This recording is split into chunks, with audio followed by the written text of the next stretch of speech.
Fight for my family. I fight for those who support me, those who check on me when I'm down, those who pick me up when I'm down, those people that love me for me. I am who I am because of my family. They made me. They made me who I am.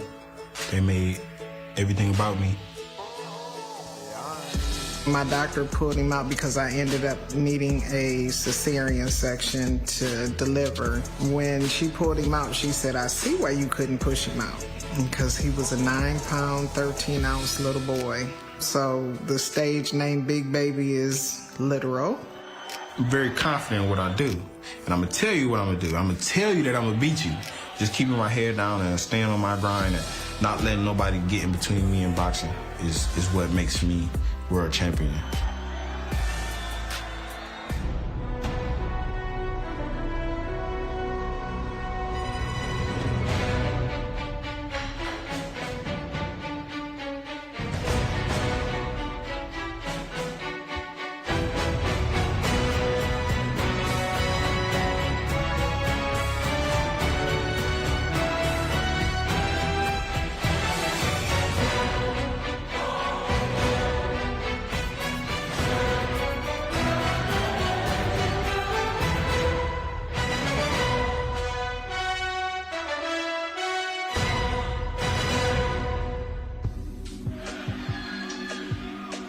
From the Hard Rock Hotel and Casino in Tulsa, Oklahoma.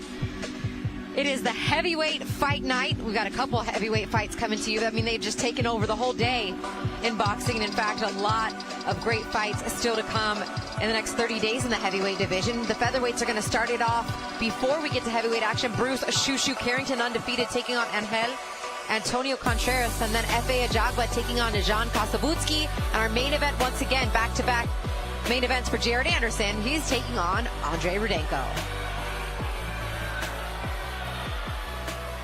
Christina Poncher and Chris Algieri here with you. Thank you for joining us wherever in the world you are watching.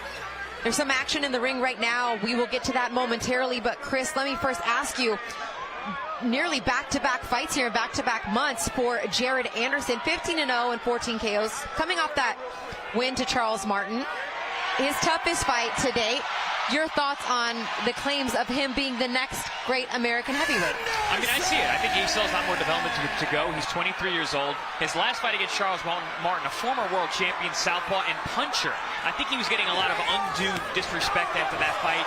It was a good performance against a very, very tough guy who fought a good fight, and Jared still dominated. It wasn't a close fight. So I'm not really sure where all the criticism is coming from. Sure, he had some lapses in his offense and his defense. He got hit with some shots. He got hurt in the fight. But listen, good. He needs those type of fights to be prepared for the top of the division, where I think he will be in the future.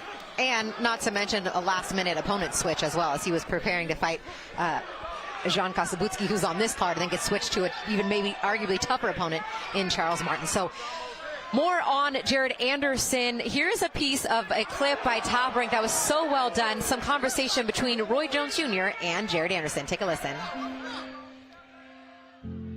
My mom, my parents, they instilled in me as a kid who I was and what I would be. That I was going to change something, that I was going to be better. I was going to be different, period. And boxing is never going to make me not be that. I know I'm good at this and I know I can have fun in this, but like, this might not just be what completely make me happy. Well, I'm going to say it like this. The higher power gave you more. When there's more given, more is expected. So guess what? Jared has an obligation to the higher power, to all of those back in Toledo where he came from, to his mother, to succeed. That's just the obligation that comes with it. You let a lot of people down if you quit right now. People that love you for real. Some people that'll give their life for you, because your mama give her life right now for her son. You understand that? But it's the pressure, though. I understand the pressure, but God built us different. Did you just tell me that? I'm 23. So sometimes there's a lot put on us, but it's put on us because we're the ones that can take it. Jared may not think he can sometime. Jared may get messed up sometime, but Jared can wear these shoes.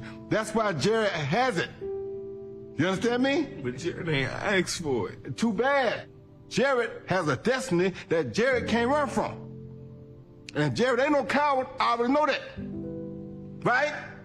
So Jared may as well make up his mind, and let's go. You gotta ride that horse, son. I'm sorry. You gotta ride that horse. I rode it. You ain't gotta ride it till the wheels come off, but you gotta ride it. You understand me? You gotta ride it till you get where you want to be in life, then you can get off of it. But we're gonna ride that horse. That's just what we gotta do, all right? More from that amazing production on Top Ranks YouTube. Be sure to check out that entire episode. But right now we're going to get into some bonus coverage. Jeremiah Milton taking on Craig Lewis, another pair of heavyweights in the ring. We're going to take you into what should be this one's scheduled for 8. This will be round 6 that we will join in progress. Tail of the tape, I mean, you can see not a lot of difference between these two height and weight-wise, just a little reach advantage from Jeremiah Milton. But Chris, from what we've been able to see, we've been in our seat for quite some time. I mean, Jeremiah Milton has just dominated Craig Lewis. Yeah, he's been beating Lewis all around the ring. Lewis very tough, very durable, taking some big shots, got hurt really badly at the end of the 5th round there. Yeah, but Jeremiah Milton is, like I said, been beating Lewis from pillar to post so far. I mean, a couple of people, we're taking a look over at Lewis's corner like, hey, how much damage do you want your fighter to take? 38 years old, 15-6-1 coming into this fight, only winning 1 of his last 6 fights and 2 in his last 8. Yeah, Milton has had opportunities to close the show. He just has not been able to pull the trigger and get his man out of it yet. Jeremiah Milton is from Tulsa, Oklahoma. One of the reasons why we do a couple shows here, it does sell a good amount of tickets for fighting here in his hometown, but I think the crowd would be very happy if he stepped on the gas a little bit and didn't let Craig Lewis stick around. I think Craig Lewis might be happy if he gets him out of there too, because he's just taking a hellacious beating at this point.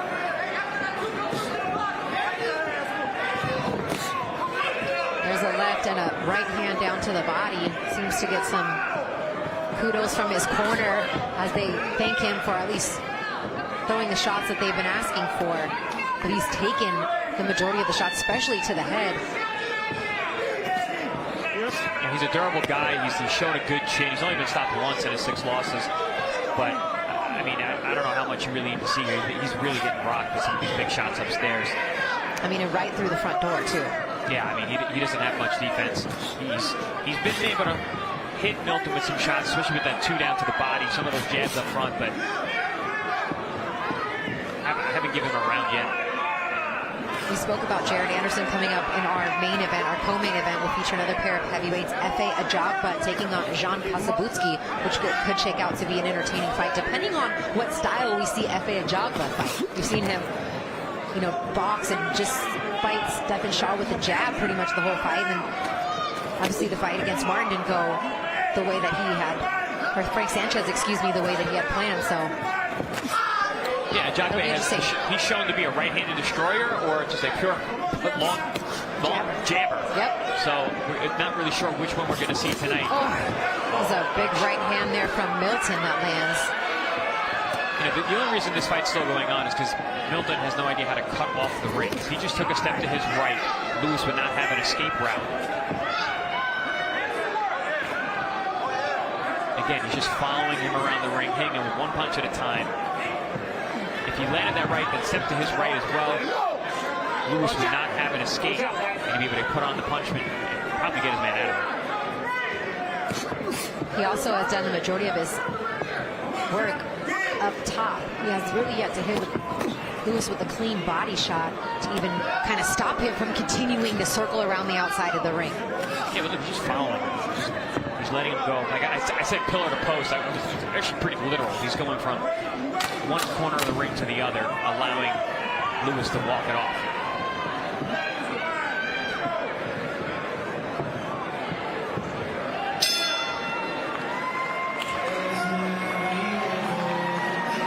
One more round scheduled in this fight, and then we'll get to the featherweights sandwiched in between these 6 heavyweights. Bruce Shushu Carrington, the undefeated fighter out of Brooklyn, New York, taking on Angel Antonio Contreras.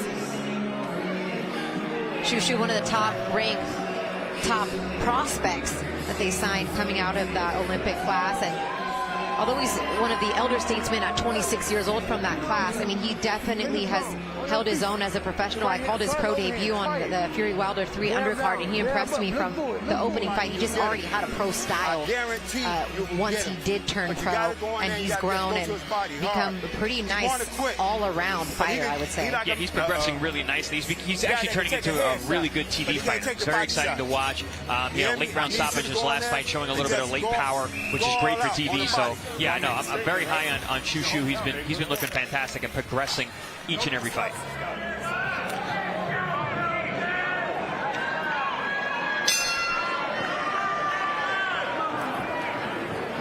Seventh round of this scheduled 8-round heavyweight contest, all Jeremiah Milton. We joined this fight in progress in round 6.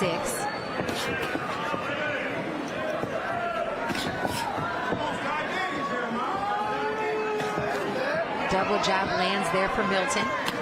Down to the body with the jab for Milton.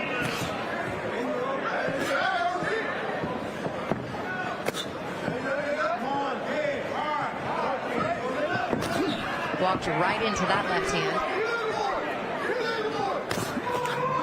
And there's another left hand that lands for Milton.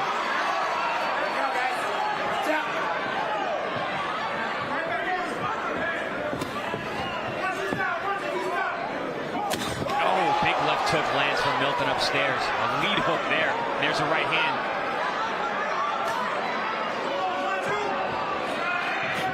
But again, it's always one punch at a time. Milton was able to put a combination together and not smother himself. He'd be able to get Lewis out of it. And to your point, even Milton's corner just heard him yell, "Come on, Jeremiah, 2 shots, 2 shots." Yeah, he's loading up with 1 at a time, but also a lot of that has to do with his balance. He throws 1 shot and then falls forward into his man, can't follow up. I mean, after he loops that left, straight right hand wouldn't hurt. Wouldn't hurt us. It would hurt Lewis. He's hoping that it would hurt Lewis. He let it go. The right hand there from Lewis up top as Milton came out with his hands high.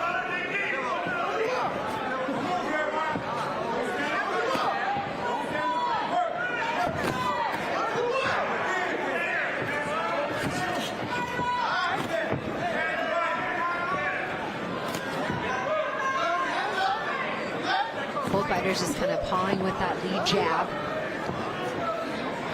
It's more of the same. It's just Jeremiah following Lewis around the ring, landing single shots at a time, whether it be a long stiff jab or a big overhand right or a hook, but very little follow-up. Not much back and forth, no combinations thrown. See, that's what I mean by smothering himself once he gets inside.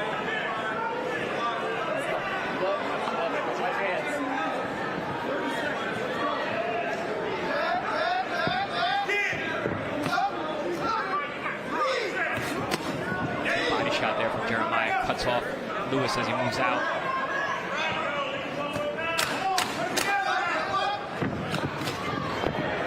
Nice strong lead hand with the left there for Milton.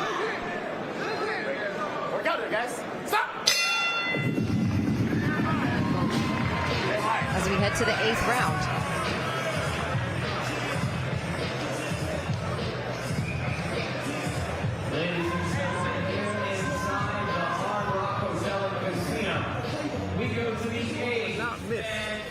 The 1-2 is barely fucking missing. 1-2-1.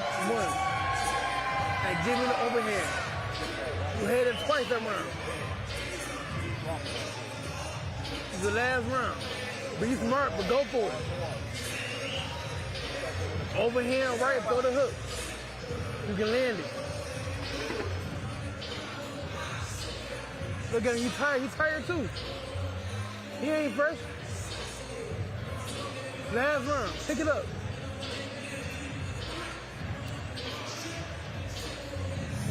Be hard. They gotta be hard. Quick.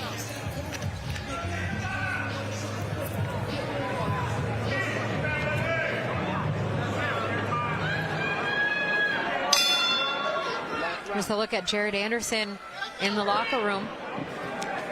One half of our main event tonight against Andriy Rudenko, 35-6 with 21 KOs out of Ukraine.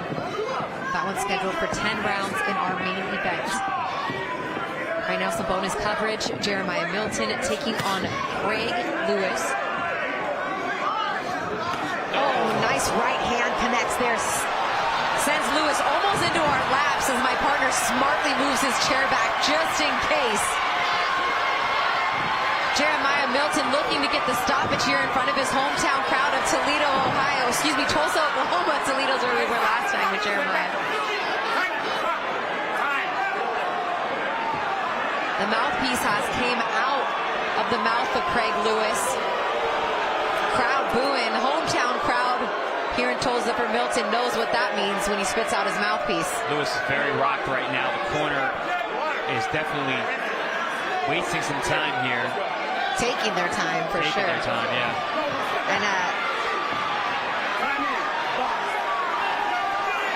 got about 2 minutes left here in the fight, and at this point, Jeremiah Milton's looking to step on the gas.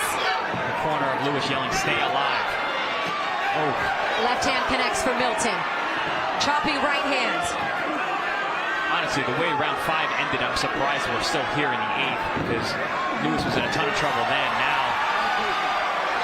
it's not much holding him together. He's looking at his corner, but it looks like they want him to continue just yelling at him, "Stay alive, stay alive."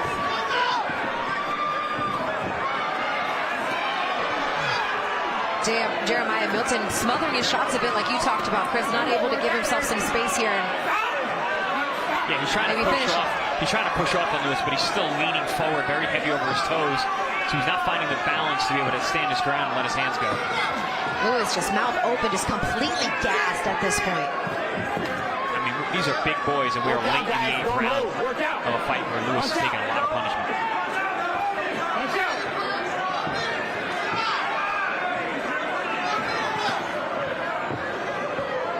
Lewis trying his best to finish this fight on his feet. He is taking some big shots upstairs. See, this just is not giving anything back. Yeah, this is the balance problem here. He's falling into those shots. If he would have just taken half a step back, held his ground, let his hands go, the ref would have stepped in. Mind you, the only TKO loss that Craig Lewis suffered, although the rest of his losses by decision, was to Zheli Zhang. So, you know, he's a tough guy. He's that he has a chin and that he's durable. And Zhang is a hell of a heavyweight puncher, so.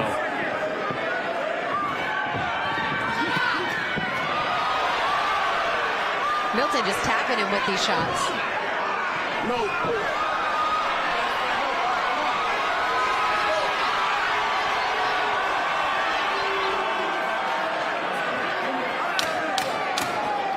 Looks like Lewis is going to see the final bell.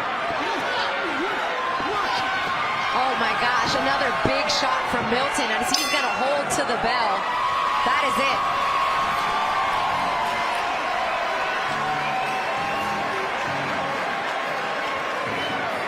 Jeremiah Milton tried his best to try to get Craig Lewis out of there, but Lewis is some type of tough, as he took a tremendous amount of headshots in that fight.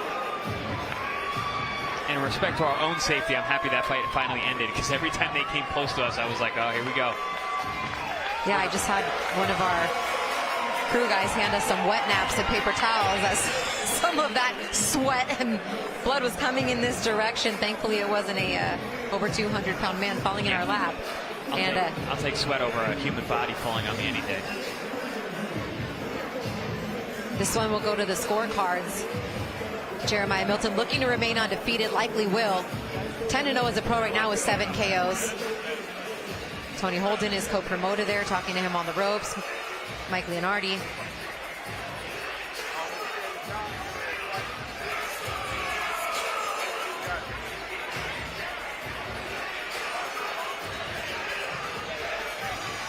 Then we'll get to the main portion, if you will, of our telecast. Mark Chinook is in the ring. Here's the decision. After 8 rounds here inside the Hard Rock Hotel and Casino, we go to the judges' scorecards for the official decision. Henry Ellick scores the bout 80-72. Patricia Morse-Jarman and Chris Ritter score the bout 79-72. For your winner by unanimous decision, Jeremiah Dreamland Milton.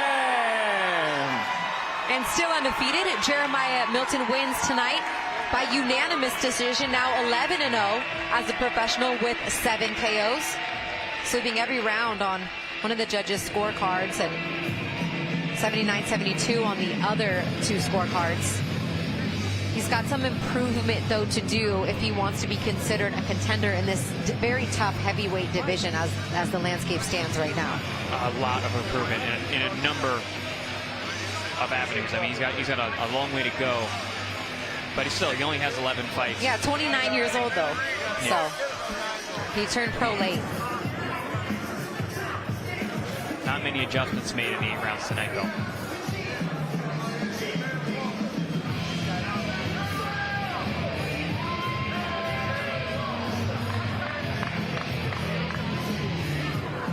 Up next, we'll have an 8-round featherweight contest between Bruce Carrington and Angel Antonio Contreras. Bruce Carrington is one of those fighters that a lot of guys have been talking about as one of their favorite prospects, and it's not only because of the way that he carries himself inside the ring, but the type of person that he is and how he can handle the pressure of it all. Take a listen. I've always felt the weight of everybody wanting me to be great in boxing. I accepted the challenge, and I understand that that's what comes with the game. I don't shy away from stuff like that. I embrace it. At the time that I was 14, though, I wasn't confident in myself. I didn't really see me going that far. I didn't know if I would be able to, handle that pressure. But now you see like a different switch every single time I fight. When I'm inside that ring, it's a different animal. You see the Bruce outside the ring, and you're gonna see Shoo inside the ring. There's no success story without pain. Come on. If it was easy, everybody would do it. Anybody gonna do what I do?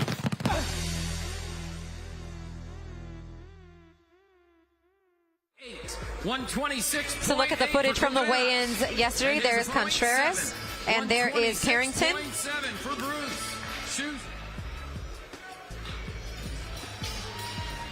As we take a look at the tail of the tape.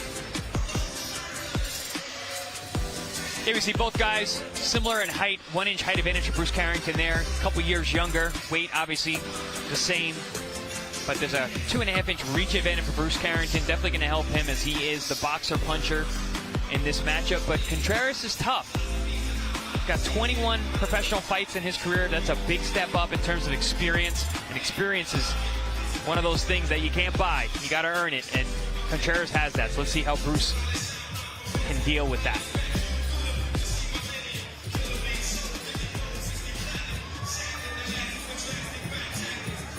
Shoo from Brownsville, Brooklyn, New York. Reps the Mike Tyson towel, but the Forever Ike for his brother Michael, who was shot and killed. Ladies and gentlemen, we return to the action here inside the Hard Rock Hotel and Casino in beautiful Tulsa, Oklahoma. This is boxing. This is Top Rank, presented by Hall of Fame boxing promoter Mr. Bob Arum, presented in association with Holden Productions, and brought to you all evening long by AutoZone. Get in the zone. This bout is scheduled for 8 rounds in the featherweight division. Our judges at ringside, Henry Ellick, Steve Morrow, and Chris Ritter. And the man in charge at the sound of the bell, Mr. Gary Ritter. Introducing first, out of the blue corner, he weighed in at 126.8 pounds, wearing multicolored trunks. His record, 13 victories with 6 defeats, 2 draws. 7 of those victories coming by way of knockout. From Monterrey, Mexico, Angel Antonio Contreras. Introducing out of the red corner, he weighed in at 126.7 pounds, wearing sandstone trunks with white trim. His record is perfect. 8 fights, 8 victories. 5 of those victories coming by way of knockout. From Brown Brownsville, Brooklyn, New York, Bruce Shoo-Shoo Carrington.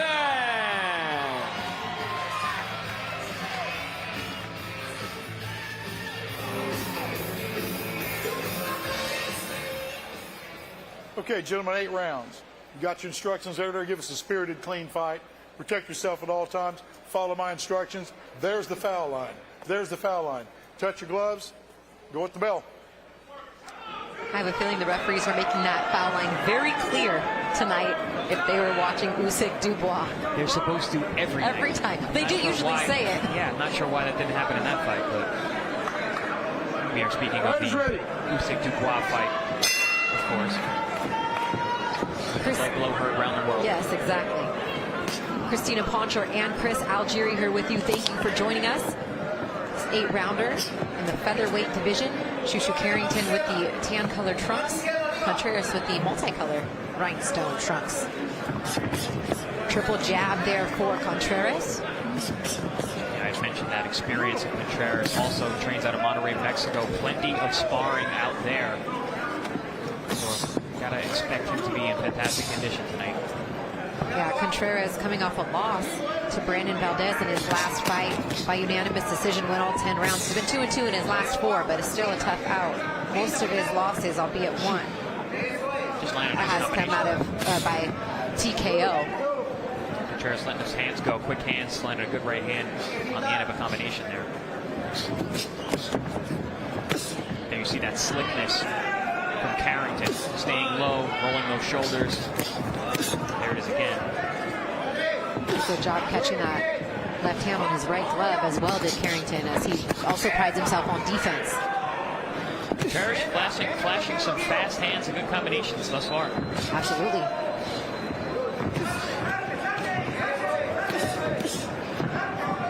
Carrington having to be aware every second. Yeah, you often see that with guys with big amateur backgrounds. You see the eyes. They're very aware of their surroundings. They're analyzing the data. They're collecting information. Carrington looks to be the stronger man on the inside. Also looks a fair bit bigger in there, the 126 pounds. Good nice right hand and the uppercut as well, Chris. Beautiful. Beautiful work from Carrington on the inside. But back comes Contreras. Contreras connects with the right hand.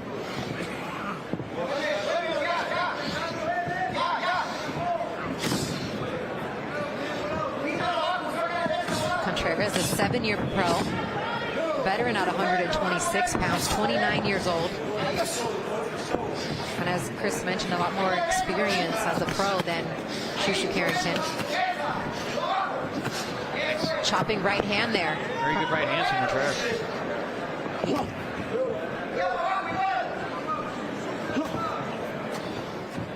Carrington get back on that jab. He landed 3 good stand jabs to the pit of the stomach a few moments ago, and then back to the jab upstairs. Good right hand there as well.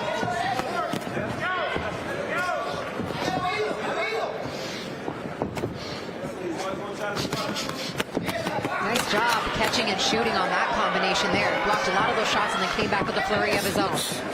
Nice combinations for both men.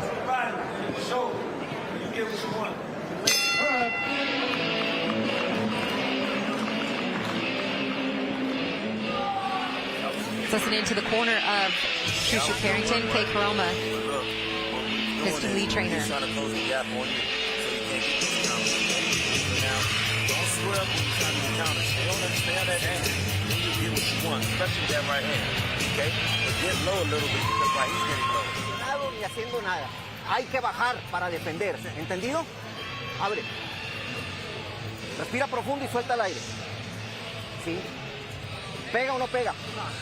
Entonces, ¿sí? Cuando estoy aquí cerquita, mírame, está aquí cerquita, tírase la puerta. You see which way he's walking to, too. He's walking to your right. Set him up. Set him up. So start falling for shit sooner or later, you know what I mean? A little swing. Doing a good job. That was a beautiful round. Beautiful job. Let's keep that shit popping all night. There you go, buddy. Good instruction there in the corner for Bruce Carrington. Get that jab, get it going all night long. When he was getting on that jab, he was separating himself in terms of skills. When they were in close, it was a back and forth affair. Contreras showing some quick hands and good combinations.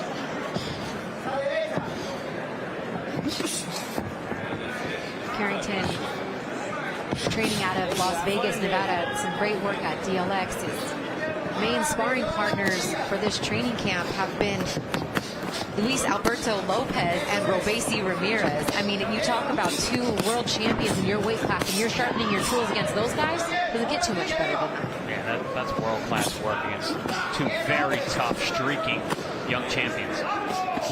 Two very different, contrasting styles as well.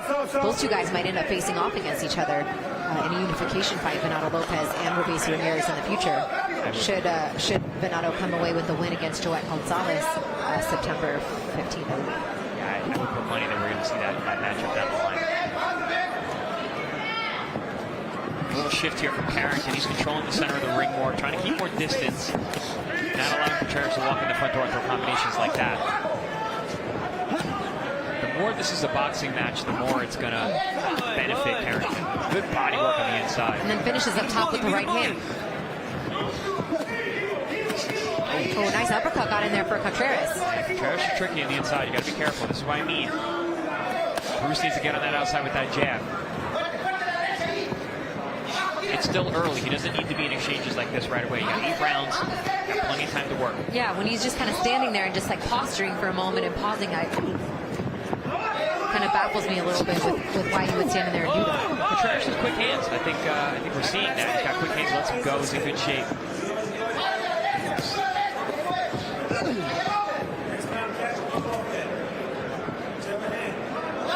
I like that stab jab from Carrington. He gets nice and low, changes his angles, changes his direction. Good combination there, and that's something that Carrington does very well. He does, especially in his last fight, through a ton of combinations. That was especially good because he started low and worked his way up Contreras.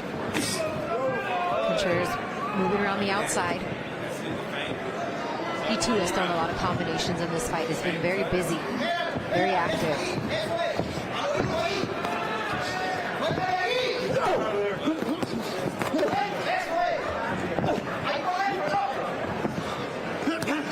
Oh, nice body shot gets in for Carrington with the right hand. Good shoulder roll and yes. Body.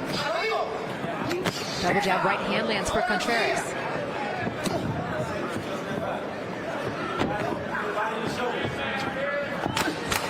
Nice body shot again there from Carrington. This time with the left hand. Yeah, he put a lot of work in the basement, if you will, in this round. Oh, and a big shot up top. Didn't look great for Carrington, but he actually landed the bigger punch. He actually at the end, yeah. did, and then pointed down to show the referee where they need to clean it up there in the blue corner. A ver, güey, ¿cómo te sientes? ¿Qué pedo? ¿Por qué no me has seleccionado? ¿Por qué no me atacas? Bang, bang. Bang, bang. All right? Yeah, good one. Good job. Back on that jab, his eyes swelling up. You ready to see that shit closing? Aim for that. Stick him, fake. When that hook comes over, take the jab and throw the hook on that. Or when you go down, he's reaching for it. When you go for that jab case, you reach for it, come up with a hook. Land it a few times, up, bang, shoot it up. A little bit more. Deep breath. Mete la derecha bien, ya está aquí abajo y remata fuerte con también con la derecha volada, güey. Vamos. Ven.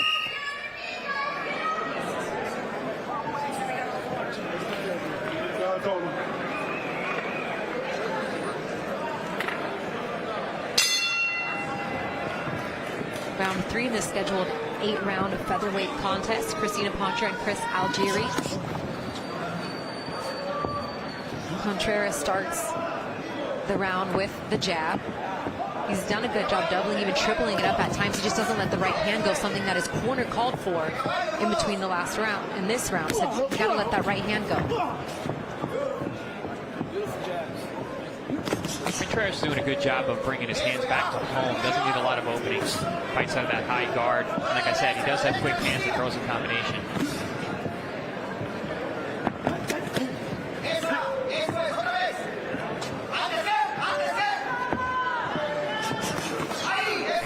Nice head movement there. Good shoulder rhythm from Carrington. Contreras came in behind the jab.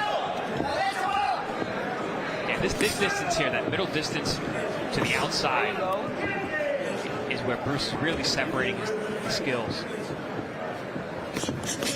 Double jab, right hand, nice counter. The right hand from Carrington, back again with another nice combination, then down to the body with the jab. See, this is where Bruce is doing his thing. He's got that distance. He draws a line in the sand. He counters from the outside, gets back on the jab in between. This version of Shushu, very difficult to beat.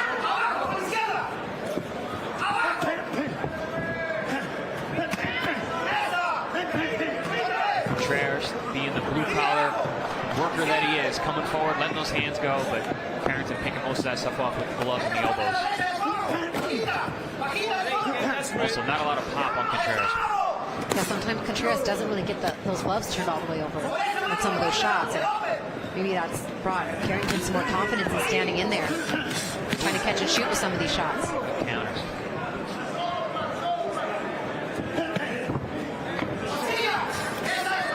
Not a lot of body work from Carrington this round. Last round he was investing in the shots downstairs. This round not so much. It would be smart. Contreras looks like he takes a pretty good punch. Been hit with some big counters and hasn't been shook yet.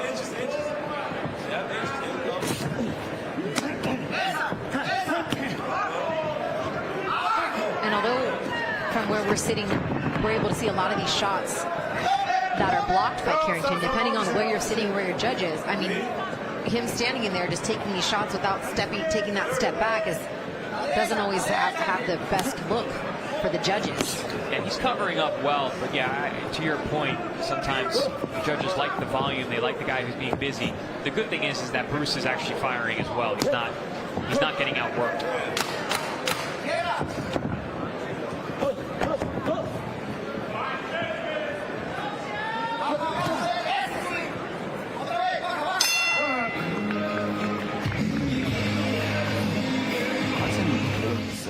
Special place in Brownsville.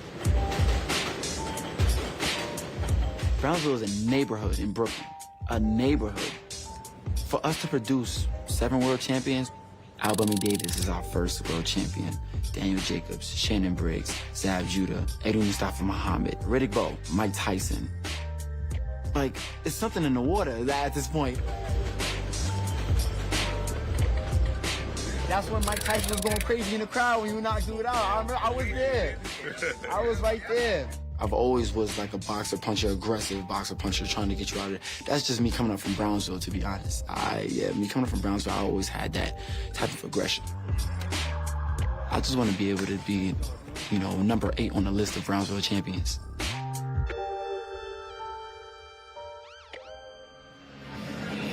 That's an impressive list of names that he was able to rattle out there from a neighborhood. Yeah, literally.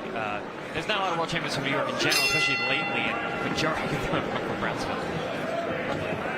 They may have themselves another one from what we've seen so far in the young career of Shushu Carrington. This is his 9th professional fight, 8-0, 5 KOs. He's got a lot of tools in the bag. We've got a tough customer in front of him tonight. Got with a lot of experience, who's coming in great shape. That's testament to Top Rank and their ability to build prospects. There's no easy fights here. You're building a champion. Yeah, especially lately, right? I mean, they signed so many young guys, and it's like they're making them sink or swim before even their 10th fight as a pro. It's good. It's true meritocracy. You've got to perform. If you don't, you're going home. Nice body shot with the right hand there from Carrington. Contreras having a little bit more trouble trying to get inside with his shots. Yeah, like I said, once Bruce made that distance, he drew that line in the sand, made this more of a boxing counter position. There's not really much for Contreras to do. Shots like that, and Carrington just comes right back. He's kind of pawing out there with that jab is Contreras, but getting a little bit gun shy. Shushu's looking really sharp right now. And the smirk maybe shows that he's feeling it too. Very comfortable with what's coming back at him, seeing the punches coming, got his rhythm, got his range. Clear point from last round. Christina, the only time Contreras has any kind of success is when Shushu is covered up in front of him and blocking shots. And those shots just right off those white Everlast gloves.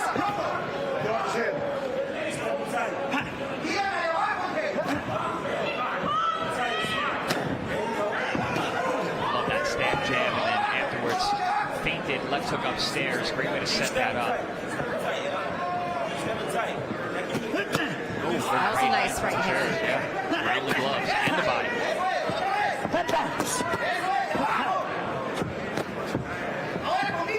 And we said from the top how tough Contreras is. He's not going to make this easy. He'll give himself some space there to work to the body, has Contreras. Carrington looking to shoot around the guard now of his opponent. And down to the body. Swelling and abrasion under the right eye of Contreras and blood from the nose. Okay, Chroma calling for Carrington to get back to the jab. Especially when a guy's eyes start to swell like that. Good time to start putting that stick out there. He said keep measuring off the stick.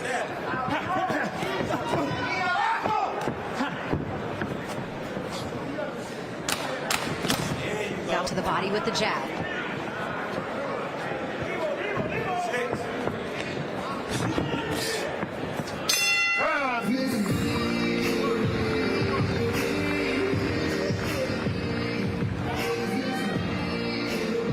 There is Andriy Rudenko. He is taking on Jared Anderson in our main event. 86% of his knockouts have come before round 5. He has 21 knockouts to his credit in his 35 professional fights. He does have 6 losses as a pro, but look at the names on this list of the fighters that he has lost to. 5 of those guys he's lost by unanimous decision, Zheli Zhang, Povetkin, and the loss to Serenko in that fight in December of 2021. I wouldn't even call that a TKO. The referee stepped in and stopped it from, you know, a lot of holding and non-activity, and that's why it was considered a TKO, but he's never been knocked out, and he's faced some tough opposition. Zhang is a huge puncher. Povetkin's a huge puncher. Even Lucas Brown is a good puncher. So for him to have gone the distance and seen the final bout with those guys is saying something. So we'll see what Jared Anderson will be able to do. That one's scheduled for 10 rounds. That's coming up in our main event. Up next, though, F.A. Ajagba taking on Kossobutskiy. That's next. Right now, round 5 of a scheduled 8-round contest. Shushu Carrington very much in his groove, but Contreras continuing to still throw punches and bunches when he can, albeit Carrington pretty defensively sound through the first 4 rounds, blocking a lot of those shots, but Carrington continuing to at least, Contreras making him work. Yeah, Contreras made a little adjustment the last 2 rounds. He's in the first 2 rounds, he was throwing a lot of straight punches. Now he's starting to loop his shots. He's throwing the right around the glove, the left hook down low to the liver. Nice adjustments so he can actually make some contact. Because those straight shots are just hitting the gloves. Sure, that not guard. scoring. So now he's made an adjustment. That shows the experience that he has. Now that was a nice body shot that landed off the double jab and then gets right around the left hand of Carrington. Also an adjustment. He's hitting harder. He sees that Shushu staying there, so he's trying to punch through the guard now, planting his feet. Contreras having a good start to this round. Most definitely, and Carrington looking to kind of stand there and get his body shots off, which he does, and there's a left hand that lands.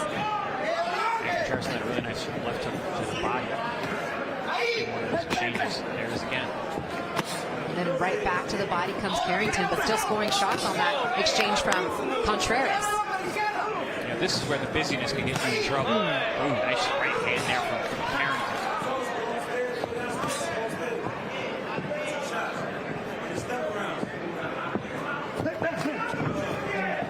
You got a guy as slick and as smooth as Carrington. You have to work so hard to win a round. Separate yourself for the judges. Oh, nice right hand connected for Carrington. So visible. Nice fake there. Dip to that side, made it, and then through the shot. Again, though, Contreras having a very good round, letting his hands go.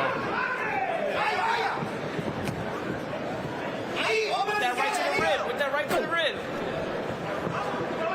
Carrington looking to rip that right uppercut as he lands a left hook through the guard. Contreras actually rolling with those shots, though. He's turning his head nice.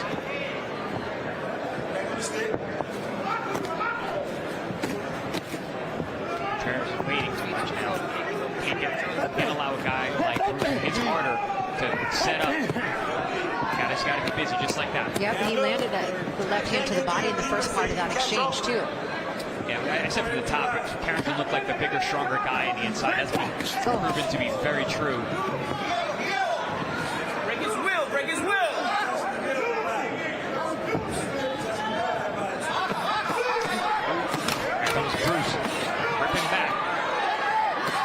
steal back the round. It's been a good round for Contreras, but he's coming on strong here at the end.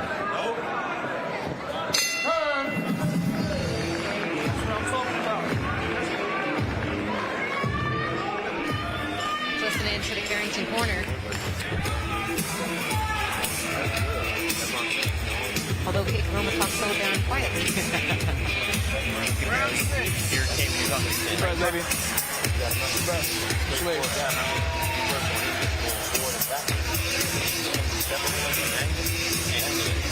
Got slow feet.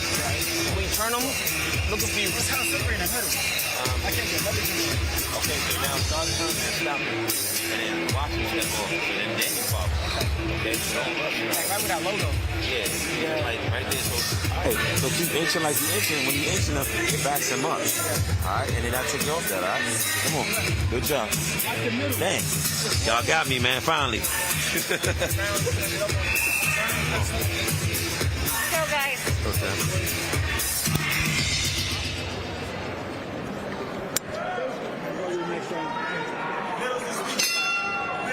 It's funny, if you caught Kay Chroma at the end of that exchange, he says, "You guys got me, man, finally." And Kay doesn't like to wear the corner mic. He believes it's bad luck. The audio guys like to try to mic up the trainers so you can get an idea of what the trainers are telling their fighters. He doesn't like to wear one. The audio guy was able to shoot a stick mic right close to Kay, and that's why the very tail end of that, you got some of that instruction. So that's what he was referring to. You guys got me. You heard what I had to say. Trainers are also suspicious too, guys, not just the fighters. I was going to say superstitious. Superstitious, yeah, excuse right. me. Superstitious, not suspicious. Well, suspicious too. Trainers are often suspicious. Fighters superstitious. Superstitious is what I meant to say. Excuse me. But trainers could also be superstitious because they're around fighters enough. Oh, beautiful right hand, yes. Nice roll counter with that uppercut. Loves to catch and shoot shots. That's why he stands in there. He's got great upper body rhythm to be able to roll with those shots and rip right away. And those are some of the best shots that he's landed tonight, honestly. Well, and Contreras has taken all of them well, too. He's just standing in there with forehead to forehead and gotten hit with some clean shots, but yet continues to stand in there. You know, Contreras' only shot is to be on the inside trading punches, so he's got to win with volume. He's not the bigger puncher. He's not the sharper counter puncher. He's got to be the volume guy. The problem with that is you're going to get hit with some counters, and he has been. He loads up on that right hand, this Contreras. Partially down to the body. Right back comes Carrington. That's smart. That's back to the amateur days, but also back to the Brownsville where he's from. Answering, when you hit me, I'm coming right back. Down to the body, 3-4 shots with the lead left hand for Carrington. Nice 4 left hooks in a row. Back comes Contreras quick. It's a little bit of space. He tries to create the space with that lead arm. This is a great matchup for Carrington to work on some things. Have the guy in front of him who's a real live dog. Oh, beautiful right hand.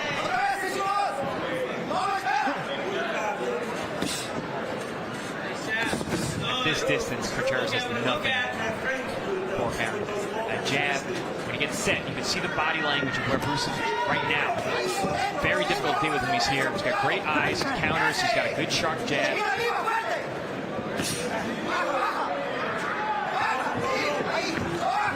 Nice slick move there to get off the ropes. And just enough, and then it's back to the jab. Right hand comes right through the guard, downstairs to the body. Yeah, Contreras is one of those guys. He's obviously in phenomenal shape. He's been taking big punches. He's got a good chin. Ooh, good shot there from Carrington. And he's dished some good workouts. The body has Contreras. Yeah, the fifth round. Not enough. The fifth round was the best round for Contreras. He came out. He was very, very busy. That sixth round might have been the best round for Carrington. He came right back and got it back. Bring one upstairs and then shoot it underneath, okay? When you shoot it underneath, that's what's going to get him. And then step around him. Like I said, he's expecting the straight shots. You're doing good, but don't get off your feints. Stay on your feints, using that jab, okay? Come on. You blind him, but he expects after you go like that right hand and that cross, he expects you to stop. Don't bump him, come off again.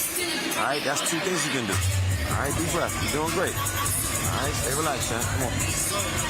Good job. You could have landed right there. You know what I mean? How you feeling? Feeling good? You look good. Keep breathing. Let's go. That's it. But don't stop trying to throw that hook too far, okay? Round by round.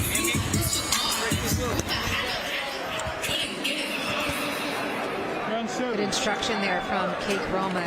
After you throw those 2 shots, that hook, he expects you to stop, bump him off a little bit, then come back with another shot. It's great instruction, especially because Shushu is the bigger, stronger man on the inside. You can just see the dimensions. He's got a lot more muscle on his upper body. Let's see what adjustments, if any, Contreras can make here after a round that was pretty much dominated by Carrington in that round 6. Well, this is a good start. He's able to pin Carrington in the corner, but Carrington, again, I said, physically stronger guy is able to just body him out.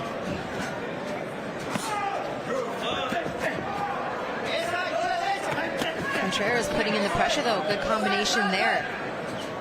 It's really his only outlet at this point. I mean, he can't out-jab Carrington. He can't out-counter him. Can't out-slick him. He's not physically strong enough to bully him. He just has to beat him in volume.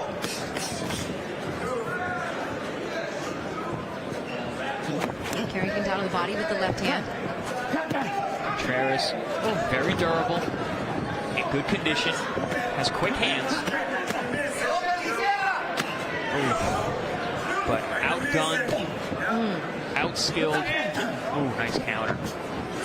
And Contreras is throwing some hard shots. They're just deflecting off the arms and off the shoulders and the gloves of Carrington. You know, Carrington's got wide shoulders. He's got, muscular arms. He's able to catch those shots. Ooh, good check hook there.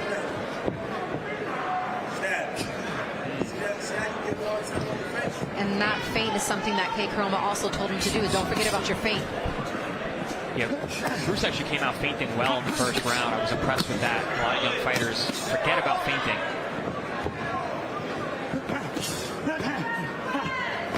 Nice head movement on the inside. Double, triple stab jab to the gut there.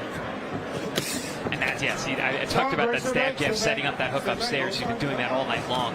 I like that he keeps going with that. This is a fight, but it's also a testing ground.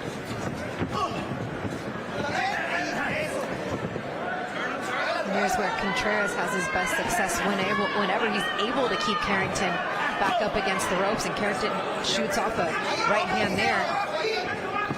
But he's also content with staying there right now. Yeah, no, he's still doing good work there. He's seeing everything coming. He's got great awareness. I will say this, I'm much less... Egging him to come into the corner, saying, bring it, come on. Physically telling him. Not just with his gestures, but he wants a fight. Contreras is being smart. He's good body shot there from Contreras, and back comes Bruce. But Contreras is being smart. He's not just Carrington loading up now with these shots. Taking the orders. He's coming in and out with it. Oh, and something seemed like it maybe turned a little bit personal here for some reason. I don't really know what happened there, but definitely took a turn there in that round. I think Carrington's just getting into it. He wants to stop it. He wants to push the action. Contreras is tough. Okay. Now look, I want you to go behind the jab in the first. I will say this: much less worried when these featherweights are by us in the ring than the heavyweights were last round. One of these guys falls in our lap, it's okay. I think you'll be able to protect me. Yeah. The 250 pounders, we both just try to move out of the way. We gotta get out. I ain't catching one of those. Yeah, relax. I need that jab still working, okay? Come on. Deep breath.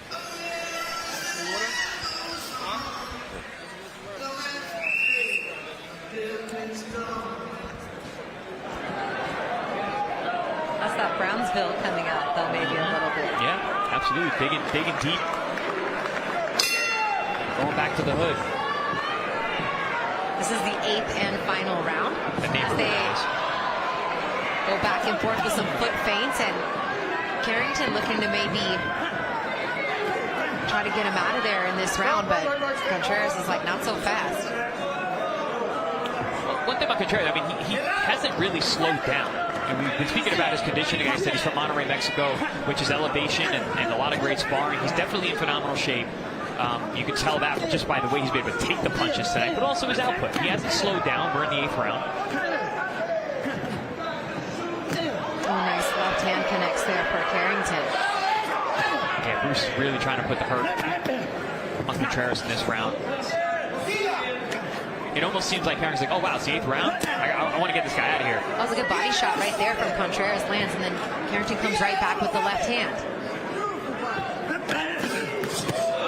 That's the thing. Every good shot Contreras lands, Carrington comes right back.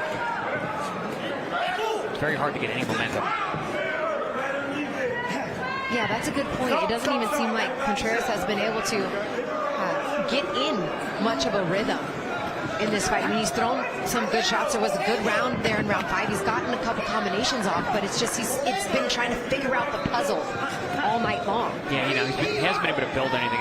It was like you said, the 5th round. There was one other round earlier where he was able to get off of multiple combinations, but still, it'd be hard pressed to give him those rounds because Shushu lands so many clean punches and great counters.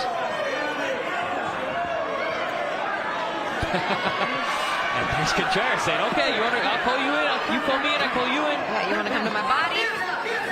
Don't do that.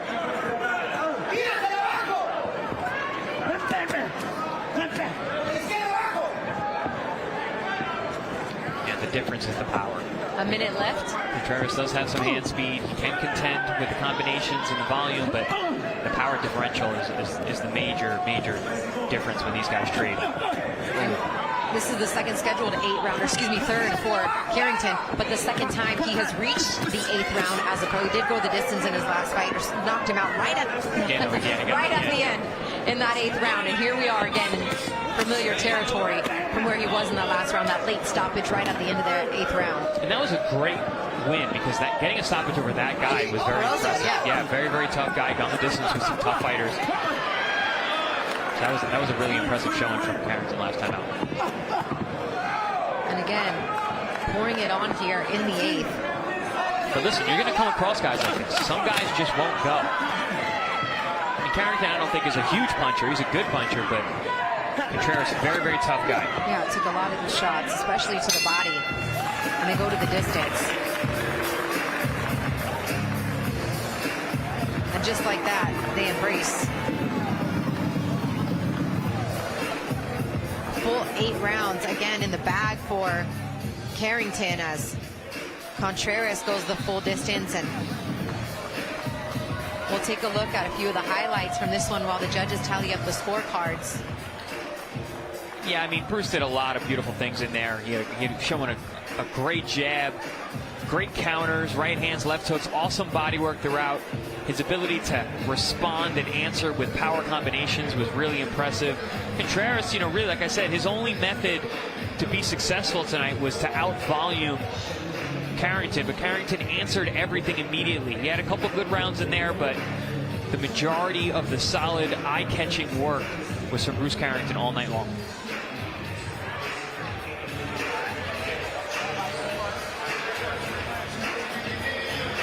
A lot of talent at that featherweight weight class, and you know, talking to Carrington this week, he's very comfortable at 126. Says he feels like he can stay there for quite some time. Would love to fight for a world title at that. Would love to unify world titles at that. So he's not going anywhere at 126, and he's with the right promoter that has 2 of the champions in that division, in Luis Alberto Lopez and Robesi Ramirez.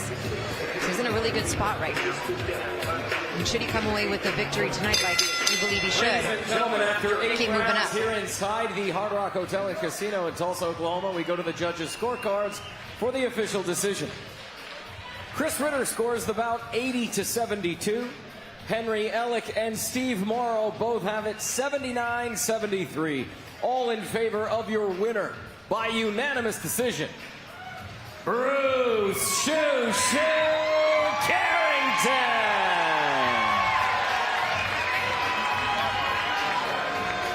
Your winner, Bruce "Shoo Shoo" Carrington, is now 9-0 as a pro with 5 KOs. Swept every round on one of the judges' scorecards. 1 round for Contreras on the other 2, which I believe you think probably was round 5. Yeah. Which you gave to him. Same score my partner had. But more rounds in the bank. Fantastic performance all around as we take a look at some of the replays here, but Shushu showed some feints early, great jabs, some hooks, nice defense, uppercuts against a tough opponent tonight in Contreras, who just would not go down.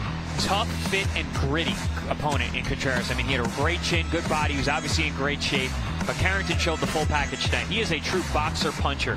At times he set the line in the sand, was like, all right, you're not crossing this. I got my jab, I got my counters. Then he also got physical, started bodying his man on the inside, pushing him around, letting combinations go. What I really liked is that every time Contreras touched him with something, he came right back. He got everything back, which is why he has such a dominant win on the scorecard. It's very hard to give Contreras moments of that fight because Shushu was always coming back with something. And I think tonight, too, he wanted to prove that he's comfortable standing in the pocket and exchanging punches, trusting his defense and giving it right back, not just in and out, in and out. Fantastic performance tonight from Shushu Carrington.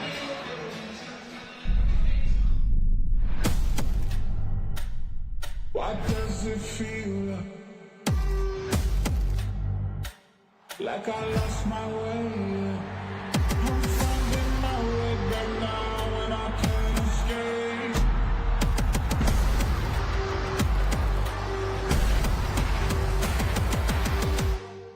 I conquer the bigger they are, the harder it falls. It's mountain that I'm climbing. It ain't for the faint of heart. Gotta keep going hard. Running like there's no more. Whoa. There's no giving up now. They tried to count me out. If I said I was dead, I would be lying. Watch them all fall down. This is a man who has skills, he's shown power, and he doesn't care how big you are. All he cares is that he bets on himself. Oh, what a big shot that was! This is over! And Zhilei Zhang has pulled off the upset. And we're going to find out who is the baddest on the planet. This is going to be one very special fight, like never before seen in the history of our sport. Right on the chin, instant knockout. It is over!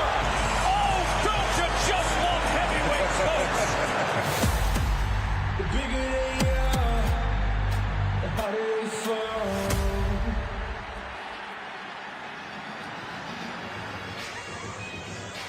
So the heavyweight action continues today and on throughout the next 30 days. So there's been a lot of good heavyweight matchups coming up. This one right here, F.A. Ajagba taking on Jean Kossobutskiy, is what we got coming up next, scheduled for 10 rounds. Let's take a look at some of the highlights of F.A., the silent roller. Ajagba 17-1 with 13 KOs. Early on in his career, before he came over and was signed with Top Rank, I mean, he was just a complete knockout artist. Yeah, he was an absolute nightmare, the way that he was icing guys with that right hand, setting them up, walking around the ring, beating them down. And I mean, he had stones for fists early on. In recent fights, he's found more of a boxing stance. He's using his left jab. After a loss to Frank Sanchez a few fights ago, he started getting behind that stick a little more, setting up that right hand.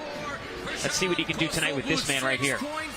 Jean Kossobutskiy of Kazakhstan, 19-0 with 18 KOs. There's Ajagba. Both of these guys, big guys. Yeah. Big, strong knockout punchers. Today we're going to talk about how big these guys really are. 6'6" for F.A. Ajagba, 6'3" for Kossobutskiy. 5 years older for Kossobutskiy. Weight just about the same. But look at that reach advantage. That's crazy. Christina, that is crazy. 85 inches for Ajagba to 74 of Kossobutskiy. That's actually short arms for a guy who's 6'3". I have a 72 3-inch reach, and he's like an inch longer than mine. He fought at 140 pounds and not heavyweight. But he uses those short arms very well on the inside. He's a good puncher. Not much of a jabber, but a very good combination puncher and with power. Ajagba's last fight with Stephen Shaw in Verona back in January of 2023. I mean, that was pretty much a jab fest the whole time. Shaw knew that the right hand would be coming, did his best to close up, stay away from it. Ajagba ended up winning that fight by unanimous decision, 96-94 on all three scorecards.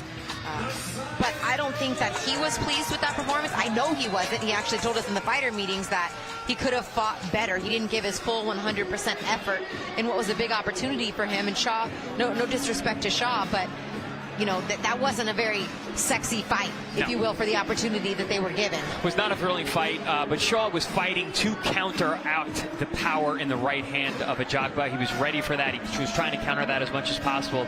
But Ajagba, I was impressed that he found another route to victory without just using the right hand. So he did get behind that jab. He landed some very good jabs. Ended up being a bit of a snoozer, but he came out with the win, and that's really what matters. And to that point, Kate Roma did tell us as well this week, he's like, if you can beat a guy, break it down with just a jab, I love it. Yeah. That's showing another level as a heavyweight to what you can do. Well, it's important. Listen, that right hand's not going anywhere. He's always got that thing. So if he's got a jab to boot, think about Deontay Wilder. He used to be just a right-handed puncher. Then he finds a jab, and he becomes an absolute destroyer. So I think they're thinking the same route for Efe. Now we'll see if he can put it all together tonight against Jan Kossobutskiy. 10-weight heavyweight clash coming up next.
Drives down, a lot of blood coming from the nose of Kampa. Headshot after headshot, short right hand. Let the celebration begin. Another big body shot. Damaging left hand comes in. And a knockdown scored. What a beatdown. Sticking him on the outside. It is. What a finish. Bruce Shoo Carrington.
Ajagba and Kossobutskiy is up next, but our main event, Jared Anderson taking on Andriy Rudenko. There is Rudenko in the locker room right now.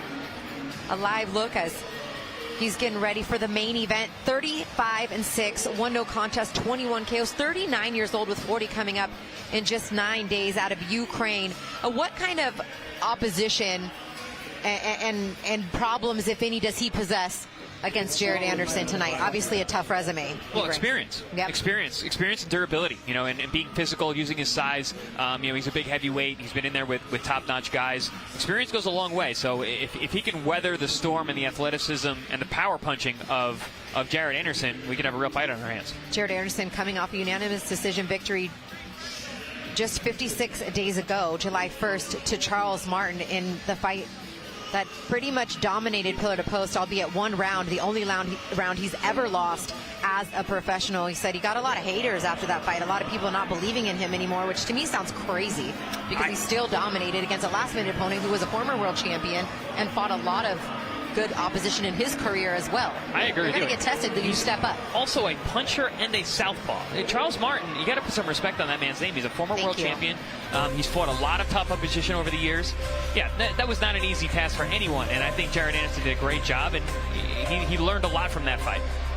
I'm actually blown away that he's fighting so quickly after that fight because it was a tough fight, but here we are. And he was actually supposed to fight this guy, Kossobutskiy. That was the original opponent he was supposed to fight in that fight July 1st, but visa issues was a problem, so Kossobutskiy couldn't get here to the U.S. in time for that fight. So instead, they put them back-to-back on the same night, not against each other, this time against F.A. Ajagba. But hey, I'm here for it because I think this matchup right here is a good one. A very good one, and honestly, I'm not sure who's going to win this fight. I think it's a very tightly contested fight. I'm expecting it to be very competitive. I'm curious to see, like we've mentioned, which version of Ajagba is going to show up tonight.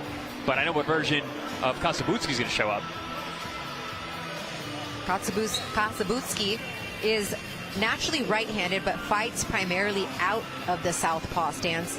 F.A. Ajagba had some good southpaw sparring to prepare. He has fought 2 southpaws as a pro in his 18 professional fights, this being his 3rd southpaw opponent, as Ajagba, the silent roller, makes his way to the ring now.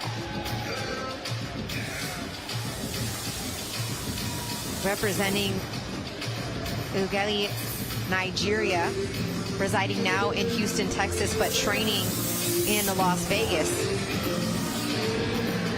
2016 Olympic Games representative for Nigeria, and has been a professional for 6 years now.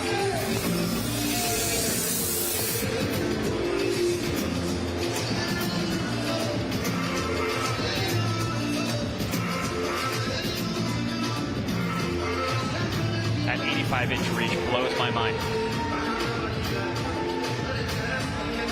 That jab in your face all night at 85. Look at him. You can see the 85 inches. He has long arms. Mark Chinook is getting ready to introduce our fighters in the ring. Here he is. We return to the action here inside the Hard Rock Hotel Casino, Tulsa, Oklahoma. Getting straight to the action and introducing first out of the blue corner, presented in association with Universum Boxing. He weighed in at 234.4 pounds, wearing black trunks with gray trim. His record, perfect. 19 fights, 19 victories. 18 of those victories coming by way of knockout.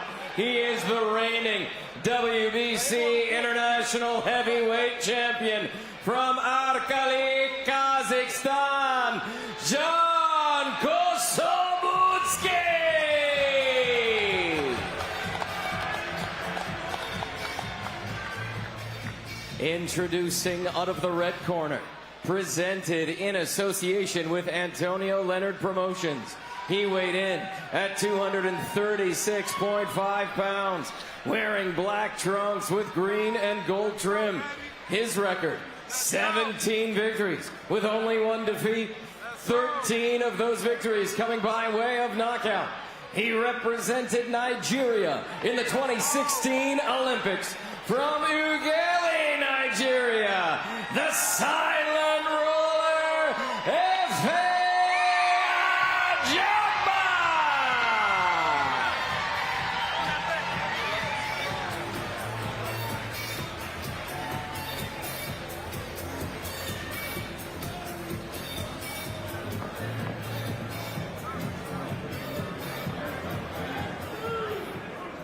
Okay, gentlemen, we went over the instructions in the dressing room. I expect a clean fight. This trunks right here are good. There's the line. There's the line on these trunks there. Touch them up now and go back to your corner.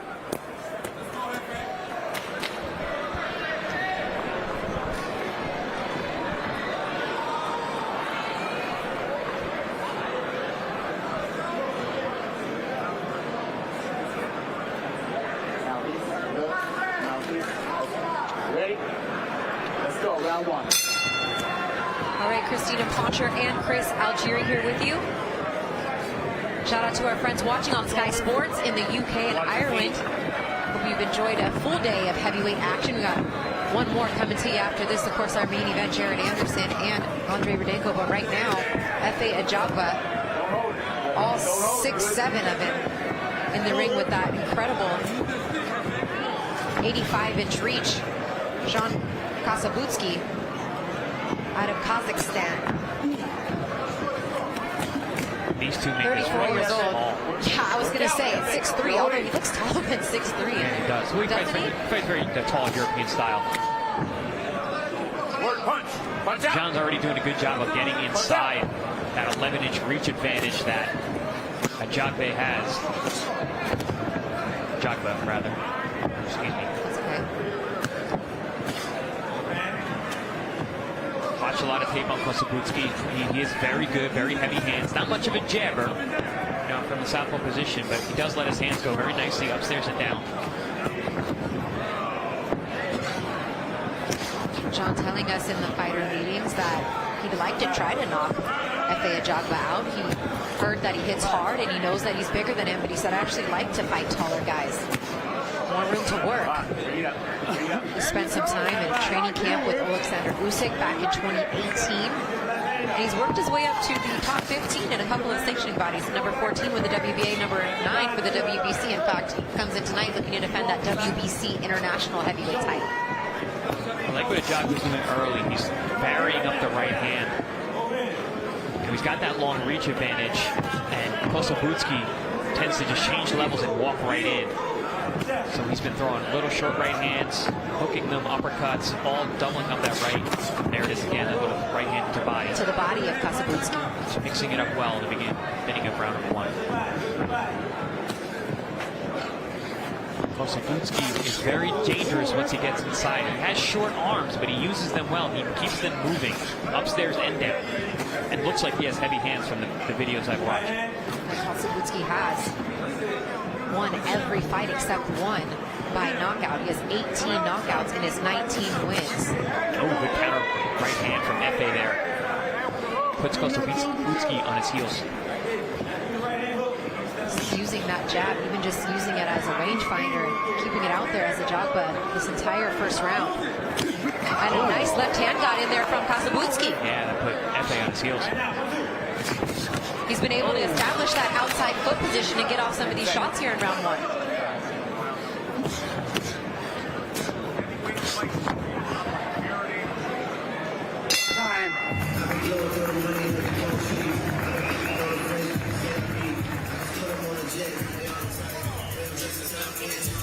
Fake Roma, the busiest man tonight. You got the good jab. Use the jab. Once again in the corner. Shoot it up, okay? This time with that Ajagba. Start whipping that right hand to the body right here. And shooting the right hand right here. He can't take it. Keep using your rhythm sometimes on 3 and shoot the right hand, hook right hand. But stay low, okay? Bring your hands back up, all right? You're doing good. Вдох, выдох. Он кидает, видишь, да, он шугается. Иди, за его передним, к нему иди. И этот. Блок ставь, бей его по животу. Чуть-чуть торопишься, чуть-чуть. А так, ну, раунд выигрывай. Trained by his father, Sergey.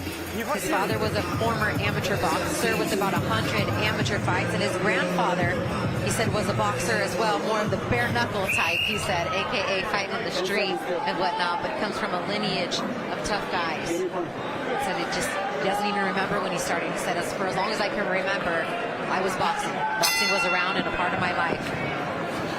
We've seen a lot of great fighters come out of Kazakhstan over the last 20 years, so I was not surprised.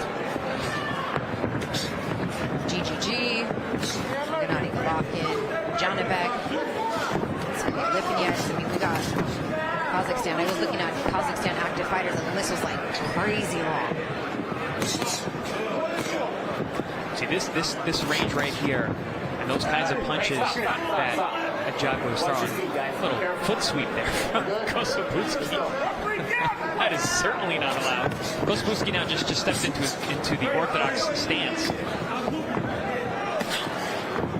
His tactic here. Yeah, he is naturally right-handed. He fights southpaw, so perhaps also feels comfortable with that right hand in the rear. But yeah, it's not something that he. But did you pick up that when you watched Love? Kind of been switching back and forth, right? No, not a lot of that.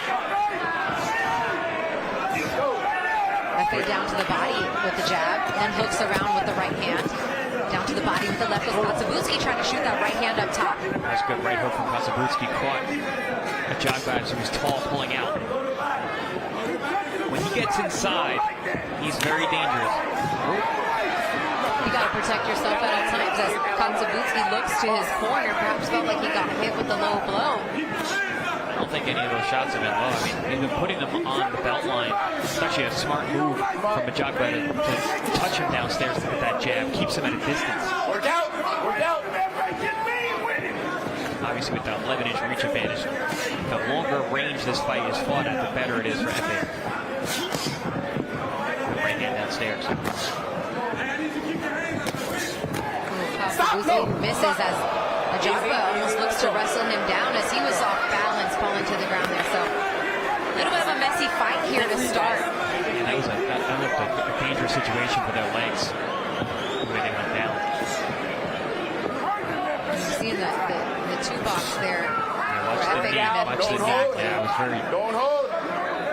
Made me cringe watching them go down. Big guys like that, it's not good to bend the wrong way. Good right hand to the body. Yeah, with the right hand for Ajagba. Down to the body with the left for Kossobutskiy. As he tries to hook with the top with that right hand. Oh, big right hand over the top. You know what I like about Ajagba? He's listening exactly to his corner. Contreras said, go downstairs, but make sure you bring your hands back up, and then switch it every once in a while and throw a right hand up top. He exactly did that, and it worked perfectly. Right around the guard with the right hand goes Ajagba.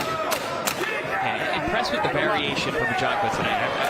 Nice stiff left hand has Kossobutskiy back against the ropes here. Pouring it on downstairs. And fortunately for Kossobutskiy, there's the bell. Looks to me like the range and the power of Ajagba is giving Kossobutskiy a lot of trouble tonight. He looks extremely uncomfortable.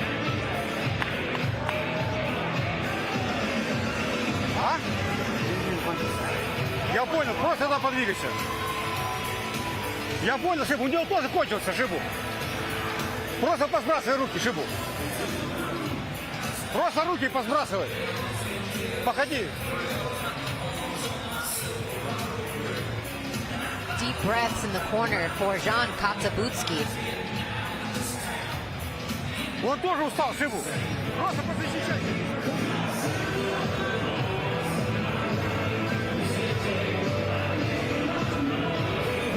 All he's doing is this, okay?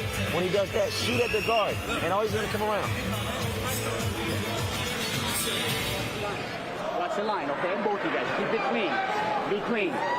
Round 3. Stay back. Get back. His scheduled 10-rounder. Christina Poncher and Chris Algieri here with you. A good, strong end to that round 2 for F.A. Ajagba. As Kossobutskiy took some very deep breaths in the corner between these.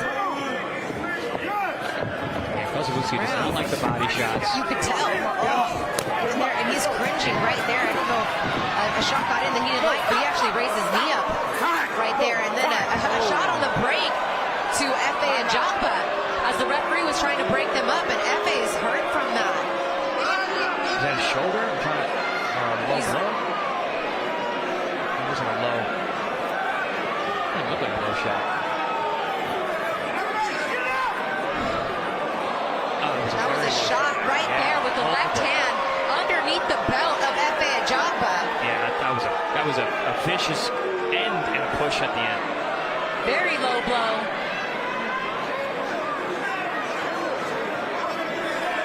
And those are the kind of shots, those ones that come up and under the cup, that are really painful.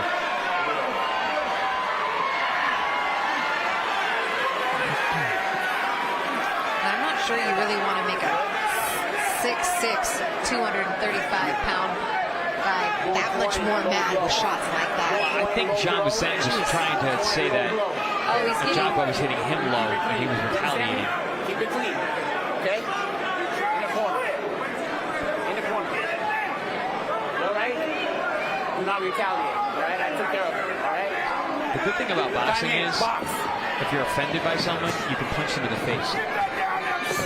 Yeah, even though the referee just wanted, do not retaliate. Yeah, I don't want to retaliate. I want to knock him out, which is allowed. But I do feel like Kossobutskiy thought that there was something going on the inside. Whoa. And he throws him stop, and he throws a left hand again on the break. And he's going to get disqualified. You know, if Chris Flores doesn't get on top of this, perhaps with the point deduction, you're right, Chris. The punching on the break is a big issue. And there's the point deduction right there. 1 point, low blow. For a low blow once again. Do not foul him anymore. Do not foul him anymore. I think the punch on the break is worse than the low blow. And that's a dangerous thing to do. Well, there's a shot that was real low on the belt line. Then he steps in there to break him up, but I think that he had seen enough at that point. He had already said time. He just hadn't moved in quick enough. Well, you know what's happening? So Ajagba's going to the body, and they're sliding down the elbows of Sean. He's trying to blame that he's hitting him low.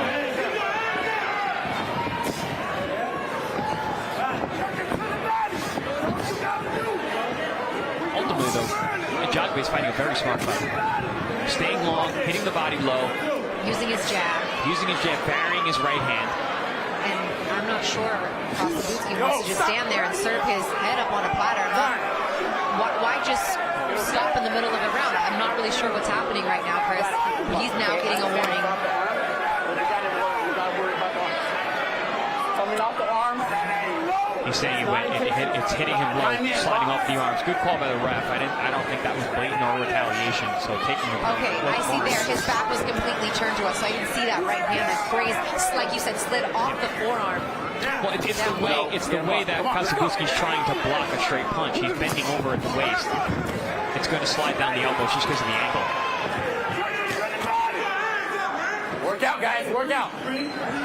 But in either direction, in either case, though, it's making Kossobutskiy very uncomfortable. He's not focusing on his game plan. He's not boxing well. He's letting his emotions get in the way. And you hear now Ajagba's corner telling him, okay, let's hook. Let's throw more of the hooks around the guard this time. Yeah, instead of sliding down with those punches, which could potentially get you to a foul. I also like that Ajagba, even though he's the much taller man, he's fighting low. He's keeping his knees bent, showing strong legs. Nice shot from Kossobutskiy, Lance. Let him go. Work out. Punch out. Punch. No. Oh, good kick to the body there. The wrestlers there falling low. Come on. Good. Come on. Keep it clean. Box.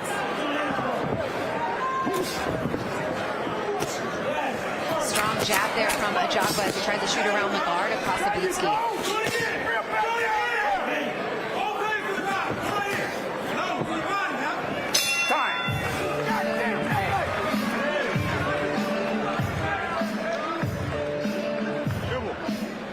I think Kossobutskiy's corner also telling the referee, like, he's hitting us low too. It's not just one-sided. That was a one-sided round. That's the rare 10-7 round on my scorecard. We're showing the gloves being retaped here for Anderson, and I'm hearing that they may have possibly had to change to a backup pair of gloves for Anderson, as they are now wrapping some red tape around the wrist there.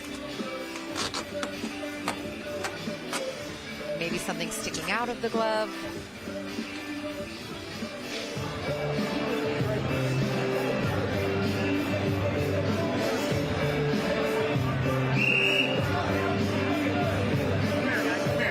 Both you guys, let's keep it clean, okay? Be clean. Be clean fight. Good? Let's go. Step back.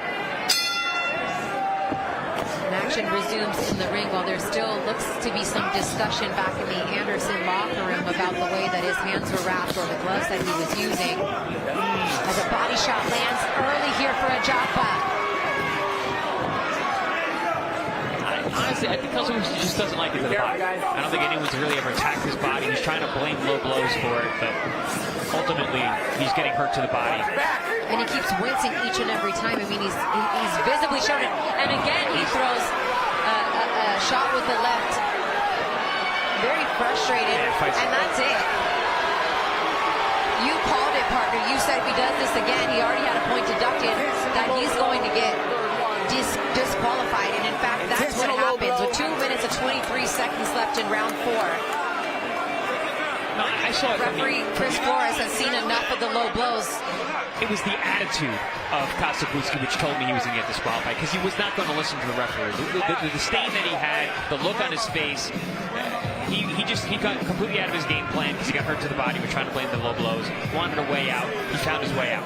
Yeah, and then literally just walked to his corner. Like, no contest. Like, here's the shot. You can see up close here. Watch the left hand. Boom. Right there. Super once low again. and very blatantly on purpose. Look at him, man. With his attitude that, yeah, he wanted out of this fight.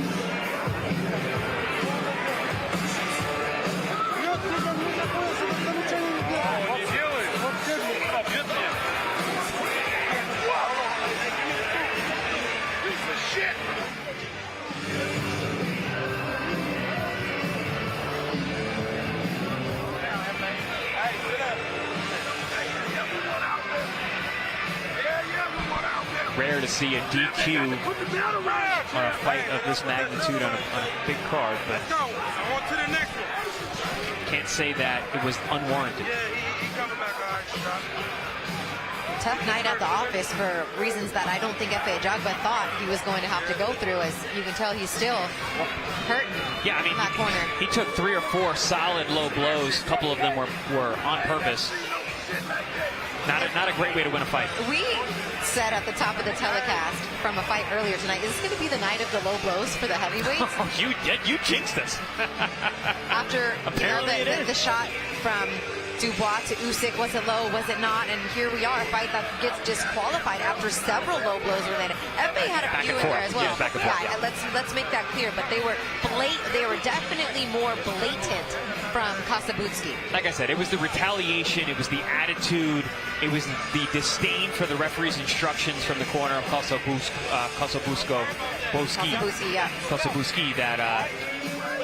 that made me think that this fight was going to end the way that it did. Ladies and gentlemen, here inside the Hard Rock Hotel and Casino, Tulsa, Oklahoma, this bout comes to a conclusion at 33 seconds of round number 4. Too many low blows resulting in a disqualification for the blue corner. Therefore, your winner and new WBC International Heavyweight Champion, the Silent Roller, Ajagba.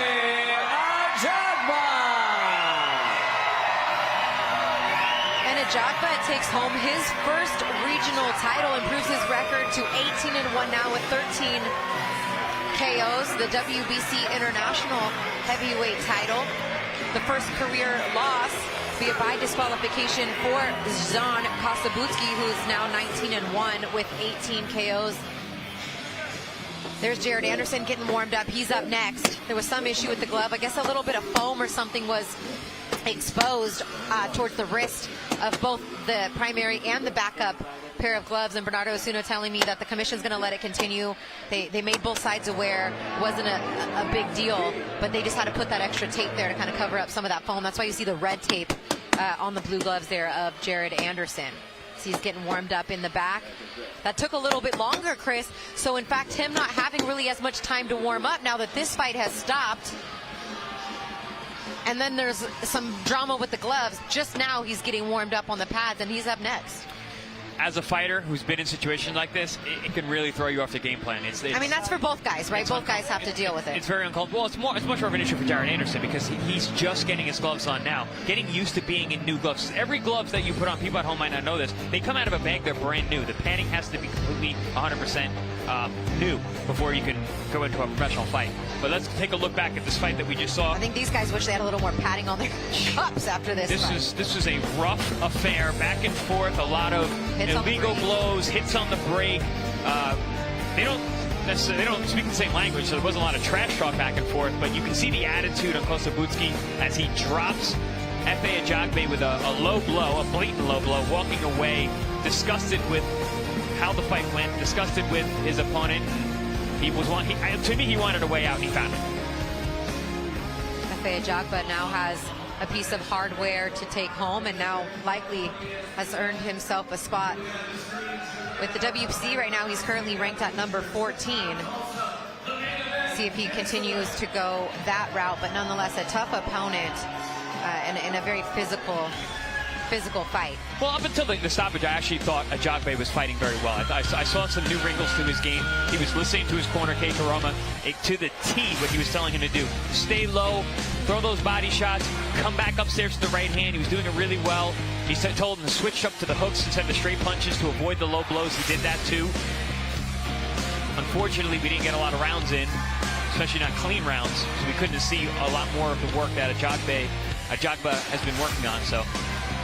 But alas, a win is a win. And he'll take it.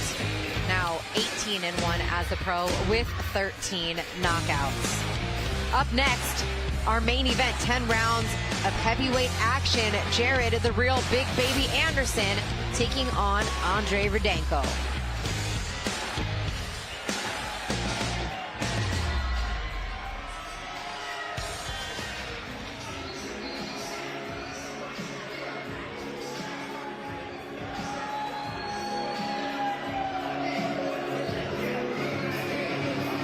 Jared Anderson ranked in the top 10 in 3 of the 4 major sanctioning bodies. He's the number 8 rated heavyweight by ESPN, number 5 by the BO, 7 by the BC, and 7 by the BA.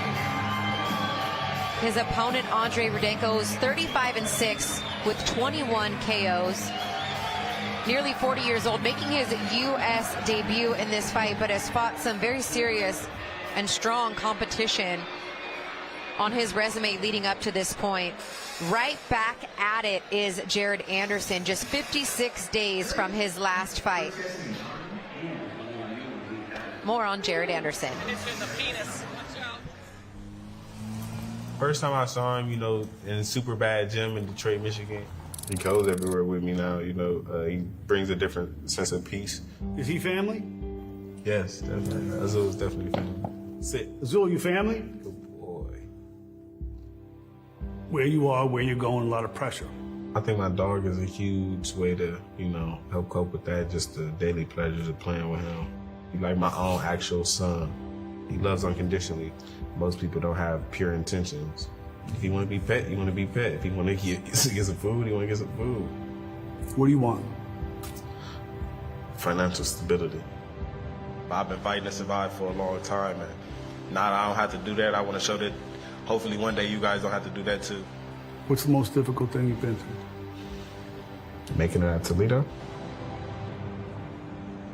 Too many crabs in a bucket, too many people who want to step on each other to see themselves with murder, violence, homicides. How many funerals did you all go to? Too many to count. In 2013, Jared's older brother, Adam, went away for involuntary manslaughter and burglary, sentenced to 22 years. He's just one of the toughest guys I knew. Being an older brother, you look up to him regardless of what he has going on or what he did. But it was a turning point in my life. I had to grow up and become a man. Definitely the provider and just the person to help lead us all to the promised land. Maybe it's a kind of payback. It was family, after all, that got him into boxing. When he was still 8, his mother introduced him to Darry Riley, still Jared's trainer, whom she had met years earlier at a Narcotics Anonymous meeting. I grew up in the Narcotics Anonymous meetings. I got the prayer tatted. God grant me the serenity to accept the things I cannot change, courage to change the things I can, and the wisdom to know the difference. What about you, Coach? What about your recovery? Narcotics Anonymous kept me focused. The gym kept me active. He stayed the course despite what we went through. For your winner by a knockout, Jared the Who's the best heavyweight in the world? Skillfully, ability-wise, we all know that's me. But at just 23, at least a decade younger than the other top heavyweights, Anderson's already planning his retirement.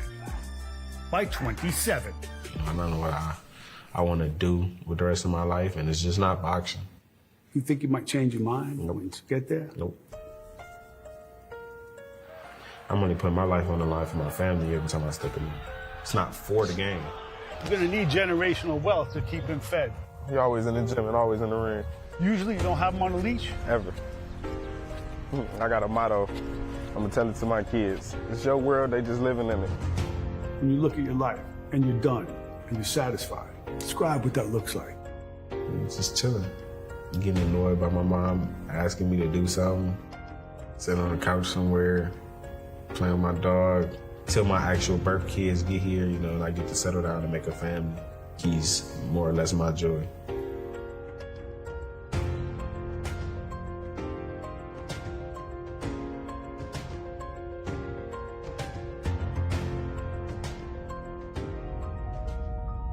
He's the athlete other athletes want to be, with the title that tempts them all. Being a fighter is different, though. Not the skill set, so much as the mindset, the instincts that need to be honed. After all, generations of mere ball players have tried, but only one ever succeeded. A 6'7" string bean out of Tuscaloosa Central. Still, people ask, where's the great American heavyweight? On the gridiron? On the court? How about a gym? He's been there the whole time. And now his time is drawing near.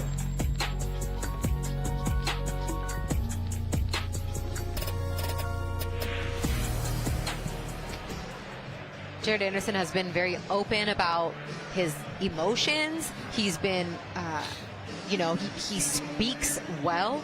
He's only 23 years old. He's had to grow up fast from where he's from. His older brother has spent a lot of time in jail, and that's been very hard for him. So he has kind of a lot always going on in his life, but he's been able to find solidarity and focus when he's inside that ring, and to get that record of 15-0 with 14 knockouts, you can tell that the ring is his sanctuary. It's his safe place. But after the Charles Martin fight, which was his last fight, he's kind of went out of his way, Chris, to prove that, I wasn't really hurt in that fight. He never really got me hurt. Why do you think that's so important for him to put out there and to show, all these people saying that my chin got tested and I was hurt? I was never hurt. He's made that a point of contention, even popping back on social media about that. What does that show you about a fighter when he's out there to prove I wasn't really hurt? Well, I think a lot of those things he was talking about, the dog and the boxing ring, they're all escapes from that childhood he never had. And I think dealing with that kind of pressure from the outside, the criticism that he got because of that fight, that's just him lashing out against that and being like, nah, I wasn't hurt, I'm good, you're going to see. I think he's just trying to build himself up that way, and that's fine. Listen, part of being a great fighter is having that mindset that, yeah, this is what really happened, this is how it is in my mindset. It takes a little bit of delusion to be a good fighter. We all go through that. Here's some highlights from that fight against Charles Martin, who was a last-minute opponent as he was preparing for this southpaw, and he drops Martin there with the right hand. But it was round 5 when he got caught with a shot that was the first and only round that he's ever lost as a professional in all of his fights. And he got hurt in the 10th round, too. And at the end of the 10th, yes, yeah. Exactly, at the very end of the fight as well. So he can say what he wants about not getting hurt. And listen, he can believe that in his own mind. That's fine, but he got hurt. And I think that's one of the things, too. You're a heavyweight. One of the questions is, we don't know how we can take a shot. We don't know how we can take a punch. And then he takes it. He doesn't even go down. He continues to fight well. Now it's like, but he got hurt. It's like, what do you want? And wins 99% of the fight. I don't understand the criticism. I don't think that he should take it so harshly, because he fought excellent against a very tough fighter in a last-minute replacement. Again, a puncher, southpaw, former world champion. You got to respect Charles Martin. I always did. I thought, I was like, man, this is a tough fight, no matter what, no matter how much time he had. And I thought he did really well. So I think a lot of the criticism is unwarranted, but that comes with how much people expect out of him and how much pressure he's put on him by the media. He needs to stay off all that. Go out there and do the work. Yeah, Tim Bradley mentioned the same thing. Like, when are you going to get off social media, man? Let it go. Hang out with your dog. It's like, Stay in the gym. That's all you got to do. You're one of the 22 years old. things Go do it. that does trend with him on social media is what he wears into the ring. He really does, take that responsibility on of entertaining from the moment that he leaves that locker room and makes that walk into the ring. So let's take a look at some of the outfits that Jared Anderson has worn during his ring walks. My professional debut, it was huge. It was exciting. It was everything I wanted. The only thing I would say I would have had a better outfit because, as you can see, I'm pretty good at it now, This is a dungeon. This is the closet. That's where I keep everything for now. We gotta go all the way number one, where it all started. They elevated our game for sure. Patriots, man. Y'all know how we going, how we rocking. Everybody's favorite to date so far. As you can see, got everybody's attention. Ta-da! Yeah, there's been a few really good ones. He had a Grinch one. I have an idea of what he's wearing tonight, but I will save it for you viewers as you watch him make his way to the ring. I know that's part of it. Look good, feel good, fight good. That was always Get paid a good, major Deion part Sanders. of being a professional. That's the thing. When you're an amateur, you have to wear the uniforms. When you turn pro, you can pick your own outfits. That becomes a big deal for guys when they're coming up. And Jared Anderson takes pride in that. Yeah, it's part of the branding. It's part of your swagger. It lets people see some of your personality.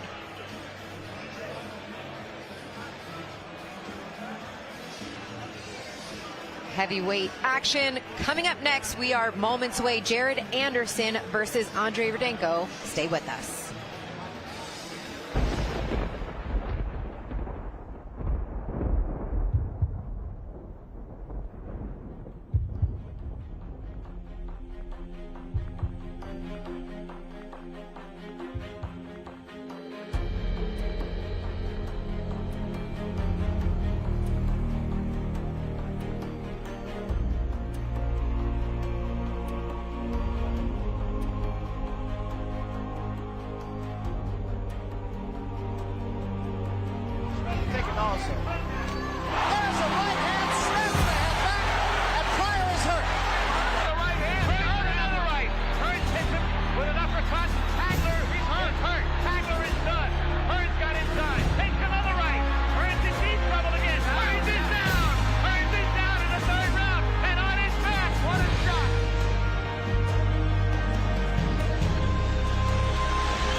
Contreras comes back in a round he was losing 10% and wins the fight and knocks out Jose Luis Castillo. Oh, that left floored him. It came from nowhere. It's over. Ali is the knockout winner.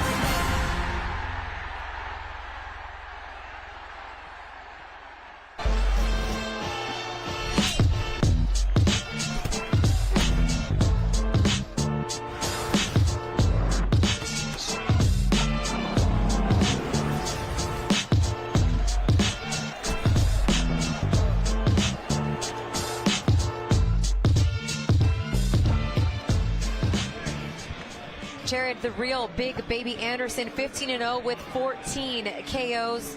Last fight just 56 days ago, and his last 5 opponents have had a combined record of 114, 11, and 3. He's only lost 1 round as a professional. That was in his last fight, round 5. And he's in with another tough opponent. Let's take a look at the weigh-ins as we talk about Andriy Rudenko. There is him. Next on the scale.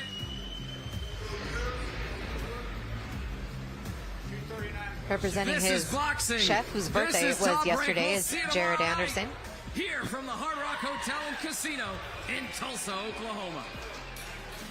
Let's take a quick look at the tail of the tape, Chris. More big guys.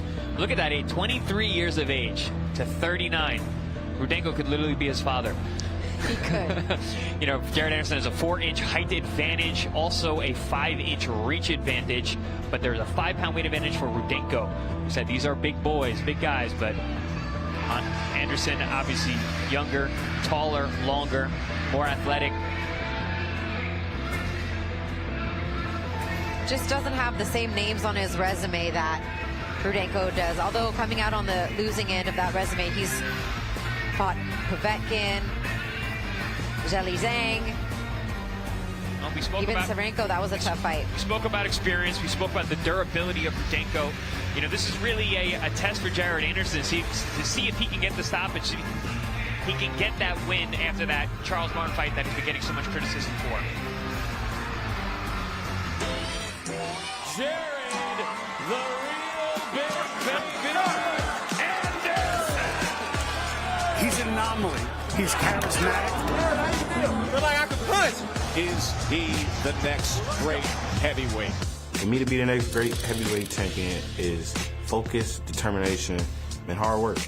Pure power from Jared Anderson. I don't want you to compare me to any current fighters because I'm going to be something different. Y'all going to be comparing other people to me one day, so y'all going to have a different perspective of Big Baby.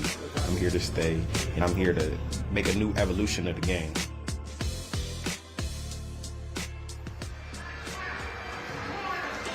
And he very well could change the game, especially when it comes to American heavyweights. Many claiming that he is the next great American heavyweight in terms of skills and ability, charisma, all of that. I mean, check, and check. Checks all those boxes. He's just continuing to gain experience, get the rounds in. And tonight against Rudenko, he's in with an opponent who has only lost once, technically by knockout. He's lost, let me make that more clear, he's lost 6 times. Only one of those losses was counted as a TKO, but it was a ref stepping in to stop it for holding an inactivity. He's never been, you know, knocked out, is a better way to say it. Can Jared Anderson be the first one to do that? Or will Rudenko be able to push the pace, push the pressure of the young Jared Anderson, getting him in fights, 2 fights in the last 2 months at this point in his career, use some of that experience to frustrate the young Anderson. But without a doubt, Anderson is the favorite tonight. Sporting the Batman mask and cape. That is homage to his brother, who is incarcerated at the moment. I asked him what was the Batman costume and mask about. He showed me a picture. One of the last pictures he has with his brother was from a Halloween when he was dressed in a Batman costume. So this is a way to remember that time spent with his brother.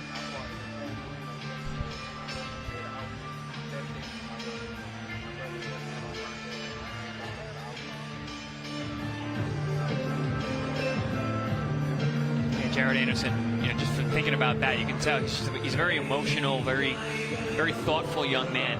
You know, thinking about his brother that way and his last memories, and we saw that in the lead-ups that we've done. I mean, he's going through a lot as a 23-year-old, obviously, because he's essentially wearing the heavyweight champion, the American heavyweight weight class on his back. That's how he feels. So. Puts a lot of pressure on himself. Again, like I said, very thoughtful young man. So. Yeah, and that video that he did with Roy Jones in that interview that kind of went viral, where he broke down to tears and he tells Roy, "But I'm only 23. Like, I've had to endure a lot." And well, that just tells me that he's aware of it. He's aware of the pressure. He's aware of how young he is. He's getting ready to make his way to the ring now for his 16th professional fight. His trainer, Andriy Rudenko, in his corner, has been with him since he was an amateur. Trey Stevenson as well in the corner. He is managed by James Prince, promoted by Top Rank Boxing.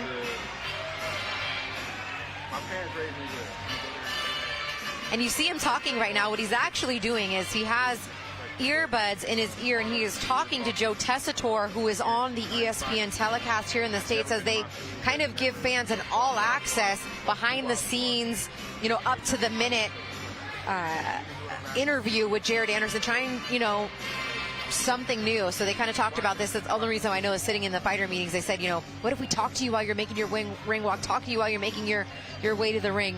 I don't know if you're a fighter, Chris. Would you like that? Would you do it? I would never do that. I would never agree to that. I would tell them absolutely not. Why is that? Is that that part? I mean, they're going to stop right now before he gets to his ring walk, but from the locker room to that position, you're locked in. No. By the time I start hitting pads, I'm not talking to nobody. Absolutely not. Dead focus on the fight. That's a strange thing to do for a fighter. They tried it with Keyshawn Davis, was the first one to do it, and now with Jared Anderson as he locks in and now makes his way into the arena.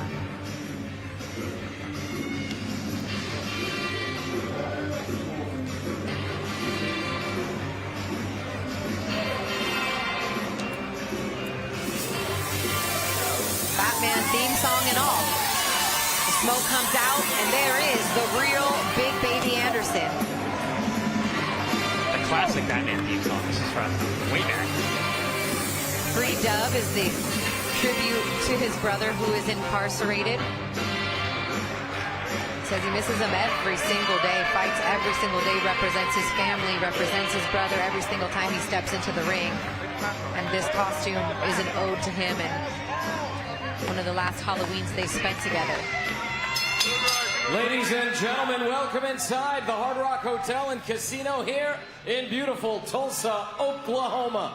This is brought to you by AutoZone, Get in the Zone, and presented in association with Holden Productions. We are sanctioned by the Oklahoma State Athletic Commission, Executive Director Joe Miller, Commissioner Michael Stock, your ringside physicians, Dr. Corey Shawnee and Dr. David Combs. Your timekeepers are Julie Sutherland and Ted Van. Your judges at ringside for this main event, Patricia Morse-Jarman, Steve Morrow, and David Sutherland. And the man in charge at the sound of the bell, Mr. Gary Ritter. And now, to everyone here in attendance, inside the Hard Rock Hotel and Casino, Tulsa, Oklahoma, and to everyone watching on ESPN, as always, this is boxing, this is Top Rank, and oh, baby, this is the main event! We are scheduled for 10 rounds for the WBC USA and WBO International Heavyweight titles. Introducing first, out of the blue corner, he weighed in at 244.3 pounds, wearing black trunks with yellow trim. His record, 35 victories with 6 defeats, 21 of those victories coming by way of knockout. From Dnipro, Ukraine, Andriy Rudenko!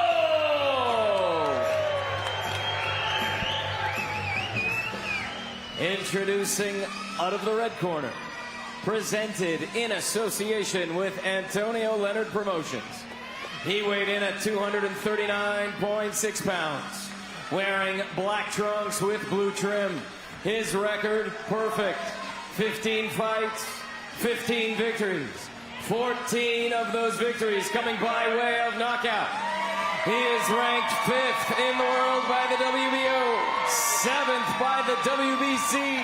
He is the reigning, defending WBO International and WBC USA Heavyweight Champion from Toledo, Ohio, Jared, the real Big Baby Anderson!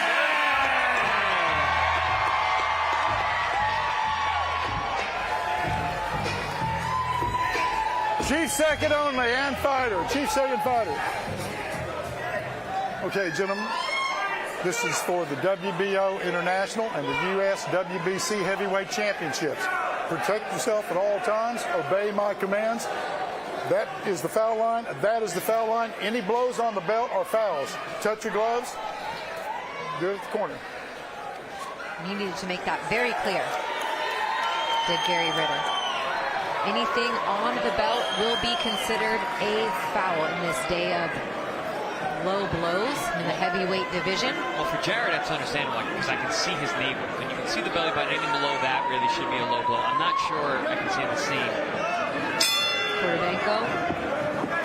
And here we go, Christina Poncher and Chris Algieri here with you from Tulsa, Oklahoma. Our main event, this one's scheduled for 10. Undefeated heavyweight prospect Jared Anderson starts with the left jab to the body, then back up top. Rudenko representing Ukraine, 35-6 with 21 KOs. The 41 pro fights, the most pro fights an opponent has had that Jared has faced. Right away, you see the game plan for Rudenko. He's going to get inside, rough up Jared Anderson. He wants to get past that jab. Trying to land that left hook upstairs. Jabbing low, hooking high is Rudenko.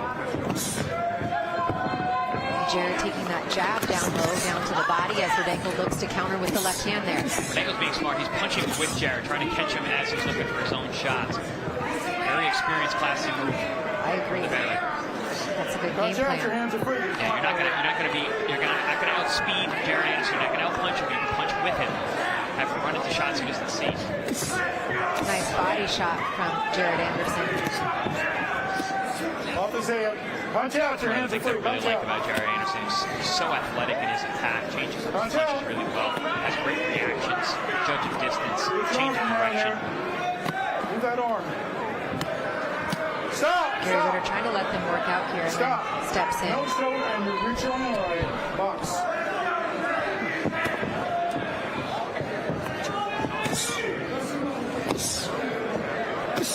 Jared Anderson said his biggest takeaway was from the last fight against Charles Martin was just that I need to be careful pulling straight back. I need to pull out side to side with my head movement and not pull my head straight back. That's where he got caught most in that fight with Charles Martin. Yeah, Charles Martin, though, is very long, tall, and he's a southpaw. Rudenko is not that long. Very, very different guy in front of him tonight.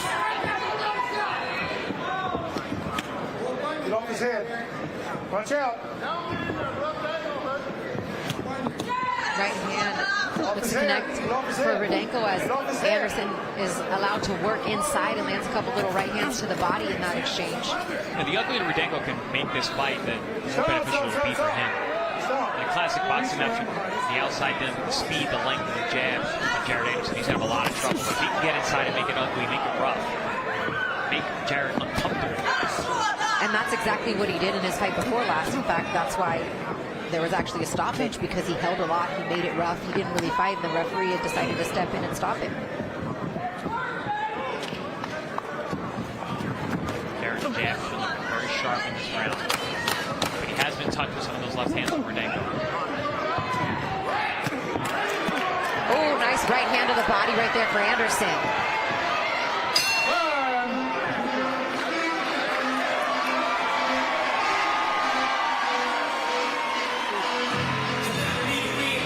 Corner of Jared Anderson, Jerry Riley, Trey Stevenson, also Antonio Leonard. Stitched around on cut.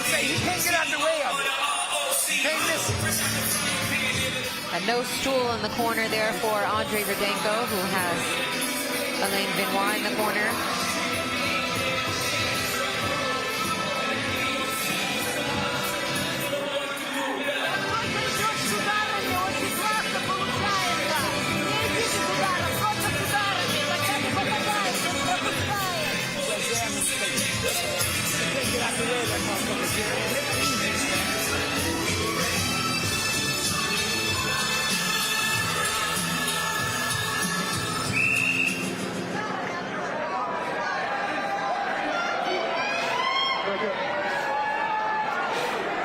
Parting words from Jerry Riley to Jared Anderson. Keep using that jab.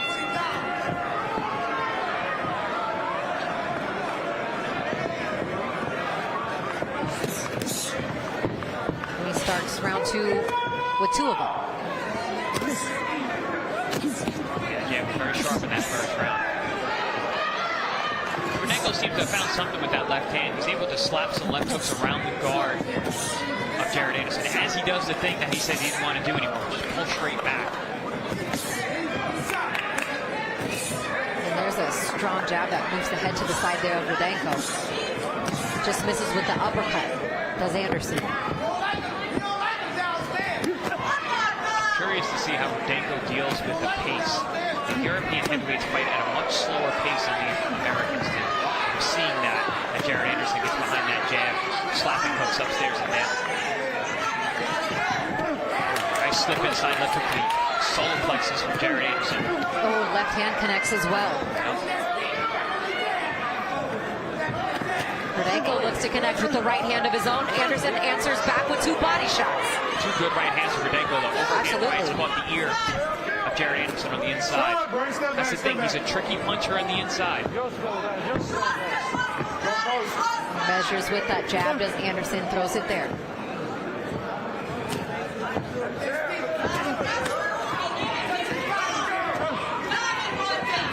Down to the body with the jab goes Anderson.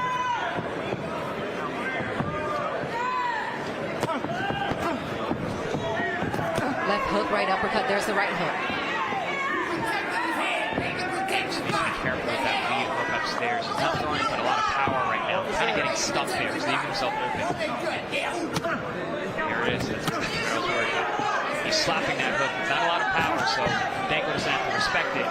He's able to punch with it.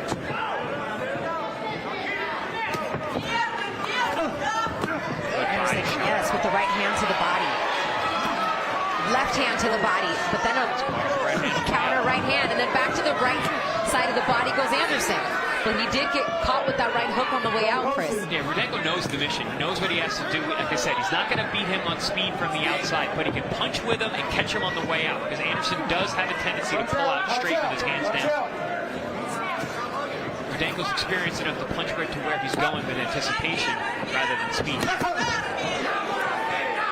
Strong combination there for Anderson. Down to the body with the left hand. We felt that here. Good, consistent. Again to the body with the right hand. Good body work for Jared Anderson here in round 2. Anderson's cut the ring off. Oh, again with the right hand to the body. Side step here.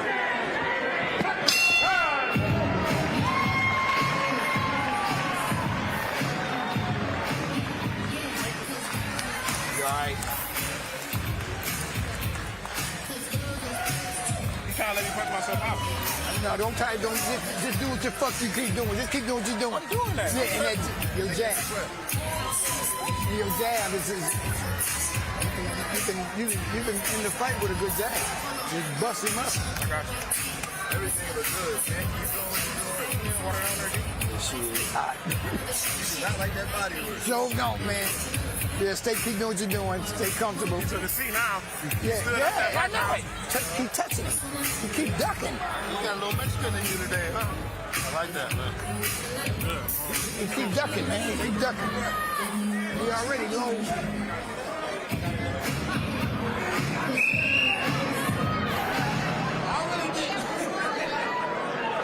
You can see on a more wide shot the redness on the left side of the body of Rudenko, where Anderson has just peppered him with body shots for the first 2 rounds of this fight. Yeah, especially in that second round, he was very consistent with the body work. Get your home parameters next time. Your hands are free.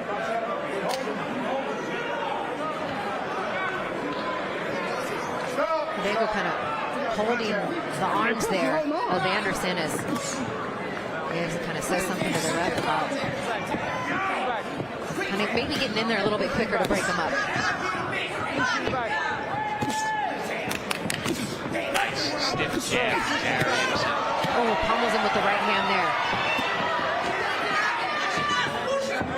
And we talk about the durability of Rudenko. One of the reasons why he's here. He's taking these punches really well. Doesn't really seem to be rocked by anything. The body work, you'd be surprised. These big heavyweights, even though they might look soft in the midsection, can take a good body shot. Hard to tell if they're affecting him or not.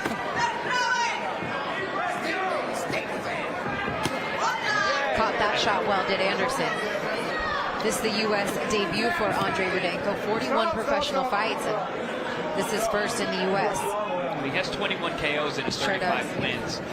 It doesn't look like a heavyweight destroyer in terms of punching power, but definitely has respectable power. And a tough chin. He's fought some very strong opposition, hard punchers. Yeah, it would be, I mean, questioning whether Jared's going to win this fight or not. I don't really know if that's really a question. Whether he's going to stop him or not, though, that's the question. It'd be very impressive if he's able to stop him. How do you like the southpaw stance from Jared Anderson right here? I mean, I've seen him do it before. You know, he's athletic. He's a left-handed guy, too. So it's not that surprising. I'm trying to see why he's having so much success as a righty. Goes right back to the orthodox position.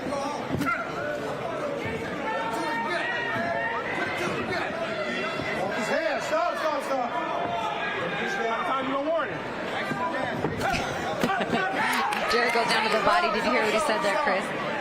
He told Gary, how many times are you going to warn him about the holding? And pushing on the back of his head.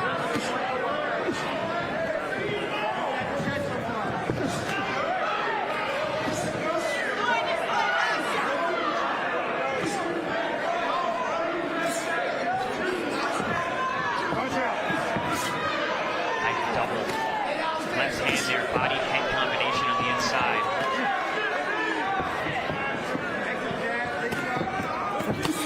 Getting a chance to work here on the inside as Anderson lands a combination to the body. Rolling rip there. Right back to it. Good shot to the body. Oh, sits down on those shots to the body now. Just ripping down low.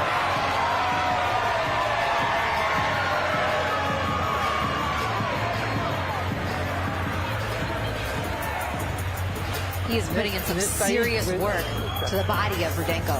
Rudenko walked back to his corner with a smile on his face. He's a tough dude, man.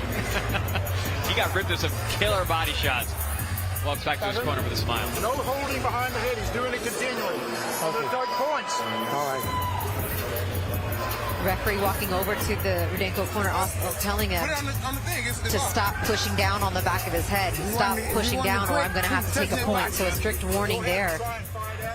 And here's a look at some of the body work that Jared Anderson has done. In fact, 42 body shots have been landed of the 73 total punches that he's landed through 3 rounds. I would have to think that that was a strategic point for Team Anderson to focus on the body of Rudenko because of how durable he is. In the first round, he started out with a lot of good, hard, stiff jabs to the body. Second round, he picked up the hooks on both sides. Last round, beautiful counters, rolling rips with those left hands to the body.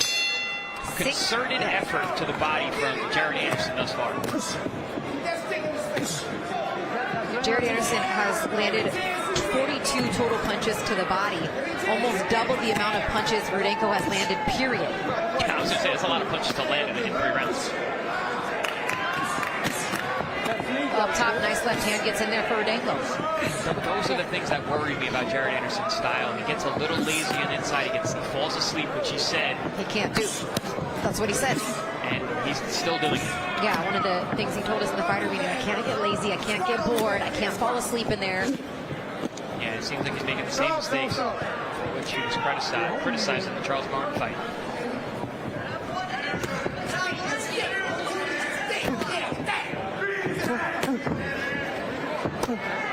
Doing some work up top, maybe hoping to bring those arms up, bring that guard up so he can get back to working downstairs to the body. Nice step feet there. There it is, a combination down low. Jared Anderson, Rudenko landing some good shots too.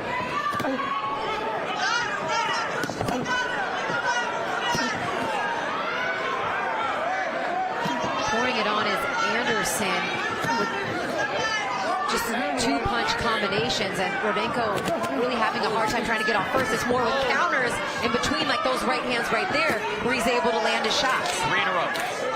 With the right hand. With the right hand. Overhand rights, 3 in a row around the glove.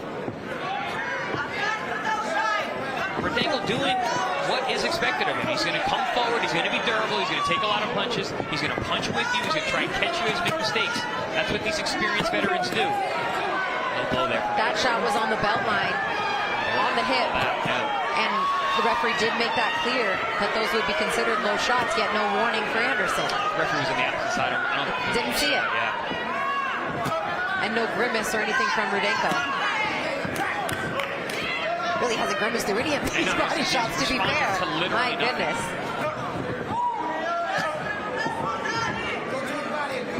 Some people are just built different.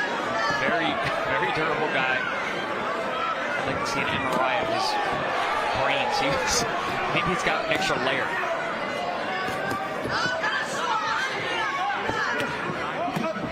Body shot there. The left hand. As he slides around and then throws the left hand to the midsection. Gary Anderson pulling out lightly there. And that body shot with the right hand as well lands flush. Flanks of Rudenko are rare steak. He's got a scratch in the middle of his chest. There's red on both sides. Anderson just having his way when it comes to the body. Just got to be careful raising that right hand back up. That's one thing when you're attacking the body, you're leaving your head open, and Rudenko's trying to take advantage of that. Как только ты идешь с ударами, он ничего не делает. Ты его сбиваешь с его атак. You got to use that much energy. I'm not. I'm saying, but that jab. Jared Anderson landing nearly 50% of the punches that he's thrown, 54% of his power shots, 59% to the body through 4 rounds. Rudenko has thrown 163 punches, landed 33 of them, only a 20% clip through the first quarter of, or it's not a 12 rounds to 10, so through the first 4 rounds of this fight. I'm surprised that he's actually thrown the big punches. It doesn't seem like it.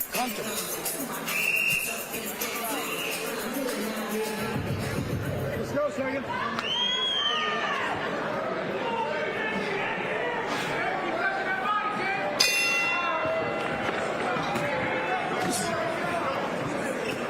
Round 5 of this scheduled 10-rounder.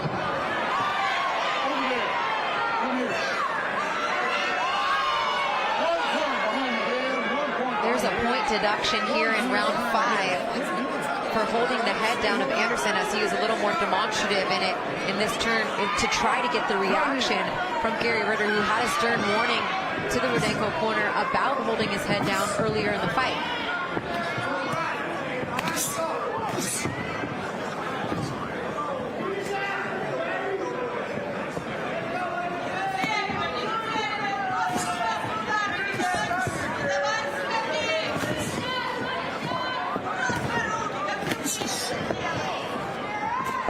What adjustments does Rudenko need to make, Chris, to kind of get himself back in this fight? He needs to stop going backwards. It's not a good place for him to be. He's going to allow Jared to get momentum like he is here and put on more hurt. He's got to be on the inside. He's got to make it rough. He's got to do what he's doing a few rounds ago. Punch with Jared, try and get him on the way out. It looked like that seemed to be the game plan early on, right? Punch while he's punching. That worked well for him early. He's got to wait for it. I don't know if the body work is wearing him down. He's looking like he's beginning to wilt here in round number 5. Jared Anderson just stalking, having his way. And you can tell right now, Chris, that Rudenko might be ready to go as he backs up against the ropes. Jared Anderson turning it on here in round 5. Right, left, pushing it forward down to the body with the right hand, up top with the left. Rudenko wants out of here. The ref can step in at any time. Rudenko not answering any of these shots as Ritter's giving it more than enough time. He's seen enough. It's over. Jared Big Baby Anderson remains undefeated now, 16-0 with 15 knockouts, and takes a bow, as you should, young man. Well done. Well done. Still making some of those same mistakes, but he got a very durable guy out of there and did what he could. I mean, the guy wasn't getting hurt much of the head, so he focused on the body, broke him down, broke the will of Rudenko. And Rudenko was taking the punches well until that round. He started to wilt. Jared jumped on him, showed great conditioning there at the end. A good gas tank, obviously in great shape. Got his man out of there. And you know what I like about Anderson as well? Is he's like, okay, that's what I came here to do, right? It's not jumping up on the ropes. It's not going crazy. It's just like, I came here to do what I said I was going to do. I was expected to do this. I came here to do this. I did that. That's what it is. Back to the drawing board. Got to go work on the mistakes that I made. Got to get better for next time. That's what this fight was for. But still pretty much dominated every minute of this fight. And there is his mom. And obviously there's a little victory dance. Okay, there's some happiness for her son collecting another win. But you know, there's a smile from Big Baby Anderson, and this is, you know, maybe a little feather in his cap, being the first one to stop Rudenko in this way. Yeah, should be. Here's marching up. Tulsa, Oklahoma. Referee Gary Ritter calls a stop to this bout at 1 minute, 40 seconds of round number 5. For your winner by technical knockout, and still the WBC USA and WBO International Heavyweight Champion, Jared "The Real Big Baby" Anderson. Your winner by TKO tonight, 16-0 as a pro with 15 knockouts. Jared Anderson. Andriy Rudenko now falls to 35-7 in his 42nd professional fight. But a solid performance for Jared Anderson. He's back in the ring after just 56 days after his last fight. Dominant performance, invested in the body, continued that through, saw that it worked each and every round, got caught with a couple shots, so still needs to tighten up some of that defense against the big punchers in the heavyweight division, but all in all, a good, solid performance. Getting caught with some shots against an experienced guy, not a big deal. Making the same mistakes that you made in the last fight, big deal. That I didn't like. I didn't like the fact that he was still pulling out. I didn't like the fact that he lost focus in that 4th round and got hit with some shots he didn't need to. Here we're going to take a look at the recap here. Jared Anderson starting very fast in the 1st round, ripping jabs to the body and to the head. Here we see him hooking both sides from the southpaw position. He realized early on that the body was the way to go. I believe that was probably a strategic maneuver from Team Anderson because of the durability and the good chin of Rudenko. There we saw him being demonstrative, as you said, to the referee that he was holding on. The referee took a point, and at that point, it was target practice. Rudenko here, now, he's not looking up. He wants out. When you got a guy who's not looking back, he wasn't punching back, he wasn't looking at his opponent coming at him, he was standing there like a punching bag, time to stop the fight. So all in all, a good stoppage, but there are certain things that Jared Anderson still needs to work on. And at 23 years old, just 16-0 now as a professional, continuing to work his way up the rankings. Number 5 by the BO, number 7 by the WBC, number 7 by the WBA. The most important thing, too, is that you stay active and you stay busy and you continue to work. And that's one thing that he has continued to do. And I think his promoter, Top Rank, has done a good job of that. Well, I believe that's why he had such a quick return. He wanted to get that news minute back. Now he got back in the win because he got a lot of criticism for the fight over Charles Martin that was just 56 days ago. They brought him back very quickly after a tough fight, which was obviously a good idea because he went out there and did what he was supposed to do. Gets the stoppage. Boxing is all about what have you done for me lately. Well, lately Jared Anderson just stopped the guy who never been stopped. And threw more body shots than his opponent, and landed more body shots than his opponent did total punches in the fight. Nearly double. 72 body shots landed. We take a look at the final CompuBox numbers. He landed, Chris, 51% of his total punches. Anytime you get around the 50% mark in terms of power punches or total punches landed, you're going to get a stoppage. We saw that.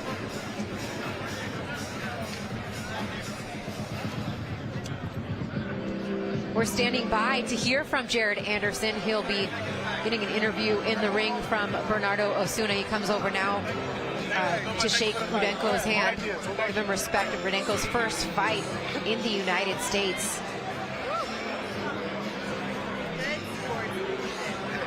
And suffering his 2nd loss in his last 3 fights, albeit that last loss was back in 2021. With Jared Anderson, who checks a lot of the boxes for what you want to see from, you know, a next great American heavyweight. He has the charisma, he has a smile, he has the skills, he can box. You saw some of the footwork on display.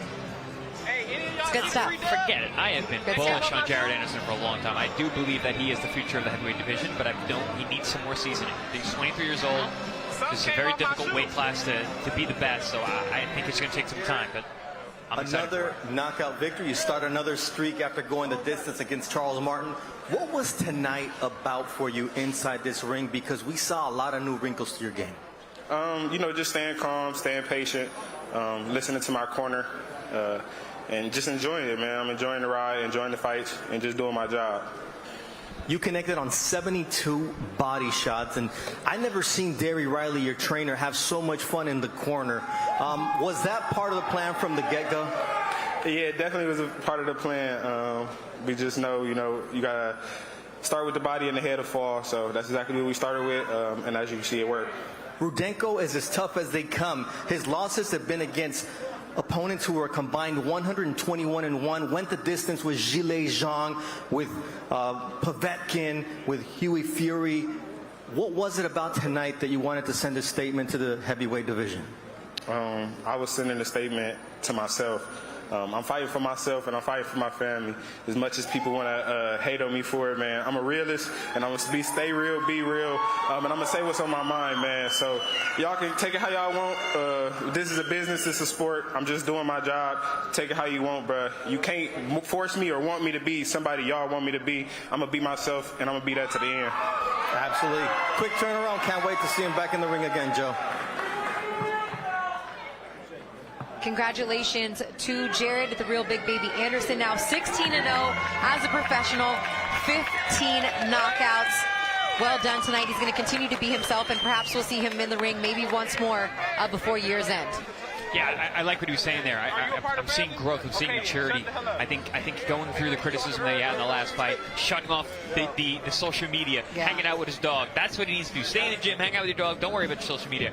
Go out here, keep doing work like this, keep having fun. We'd love watching it. Well, I had fun tonight. Thank you for joining me tonight, Chris. Always a pleasure. All right, for Marty Corwin, our entire crew in the truck, thank you for joining us. I'm Christina Poncher. We'll see you next time.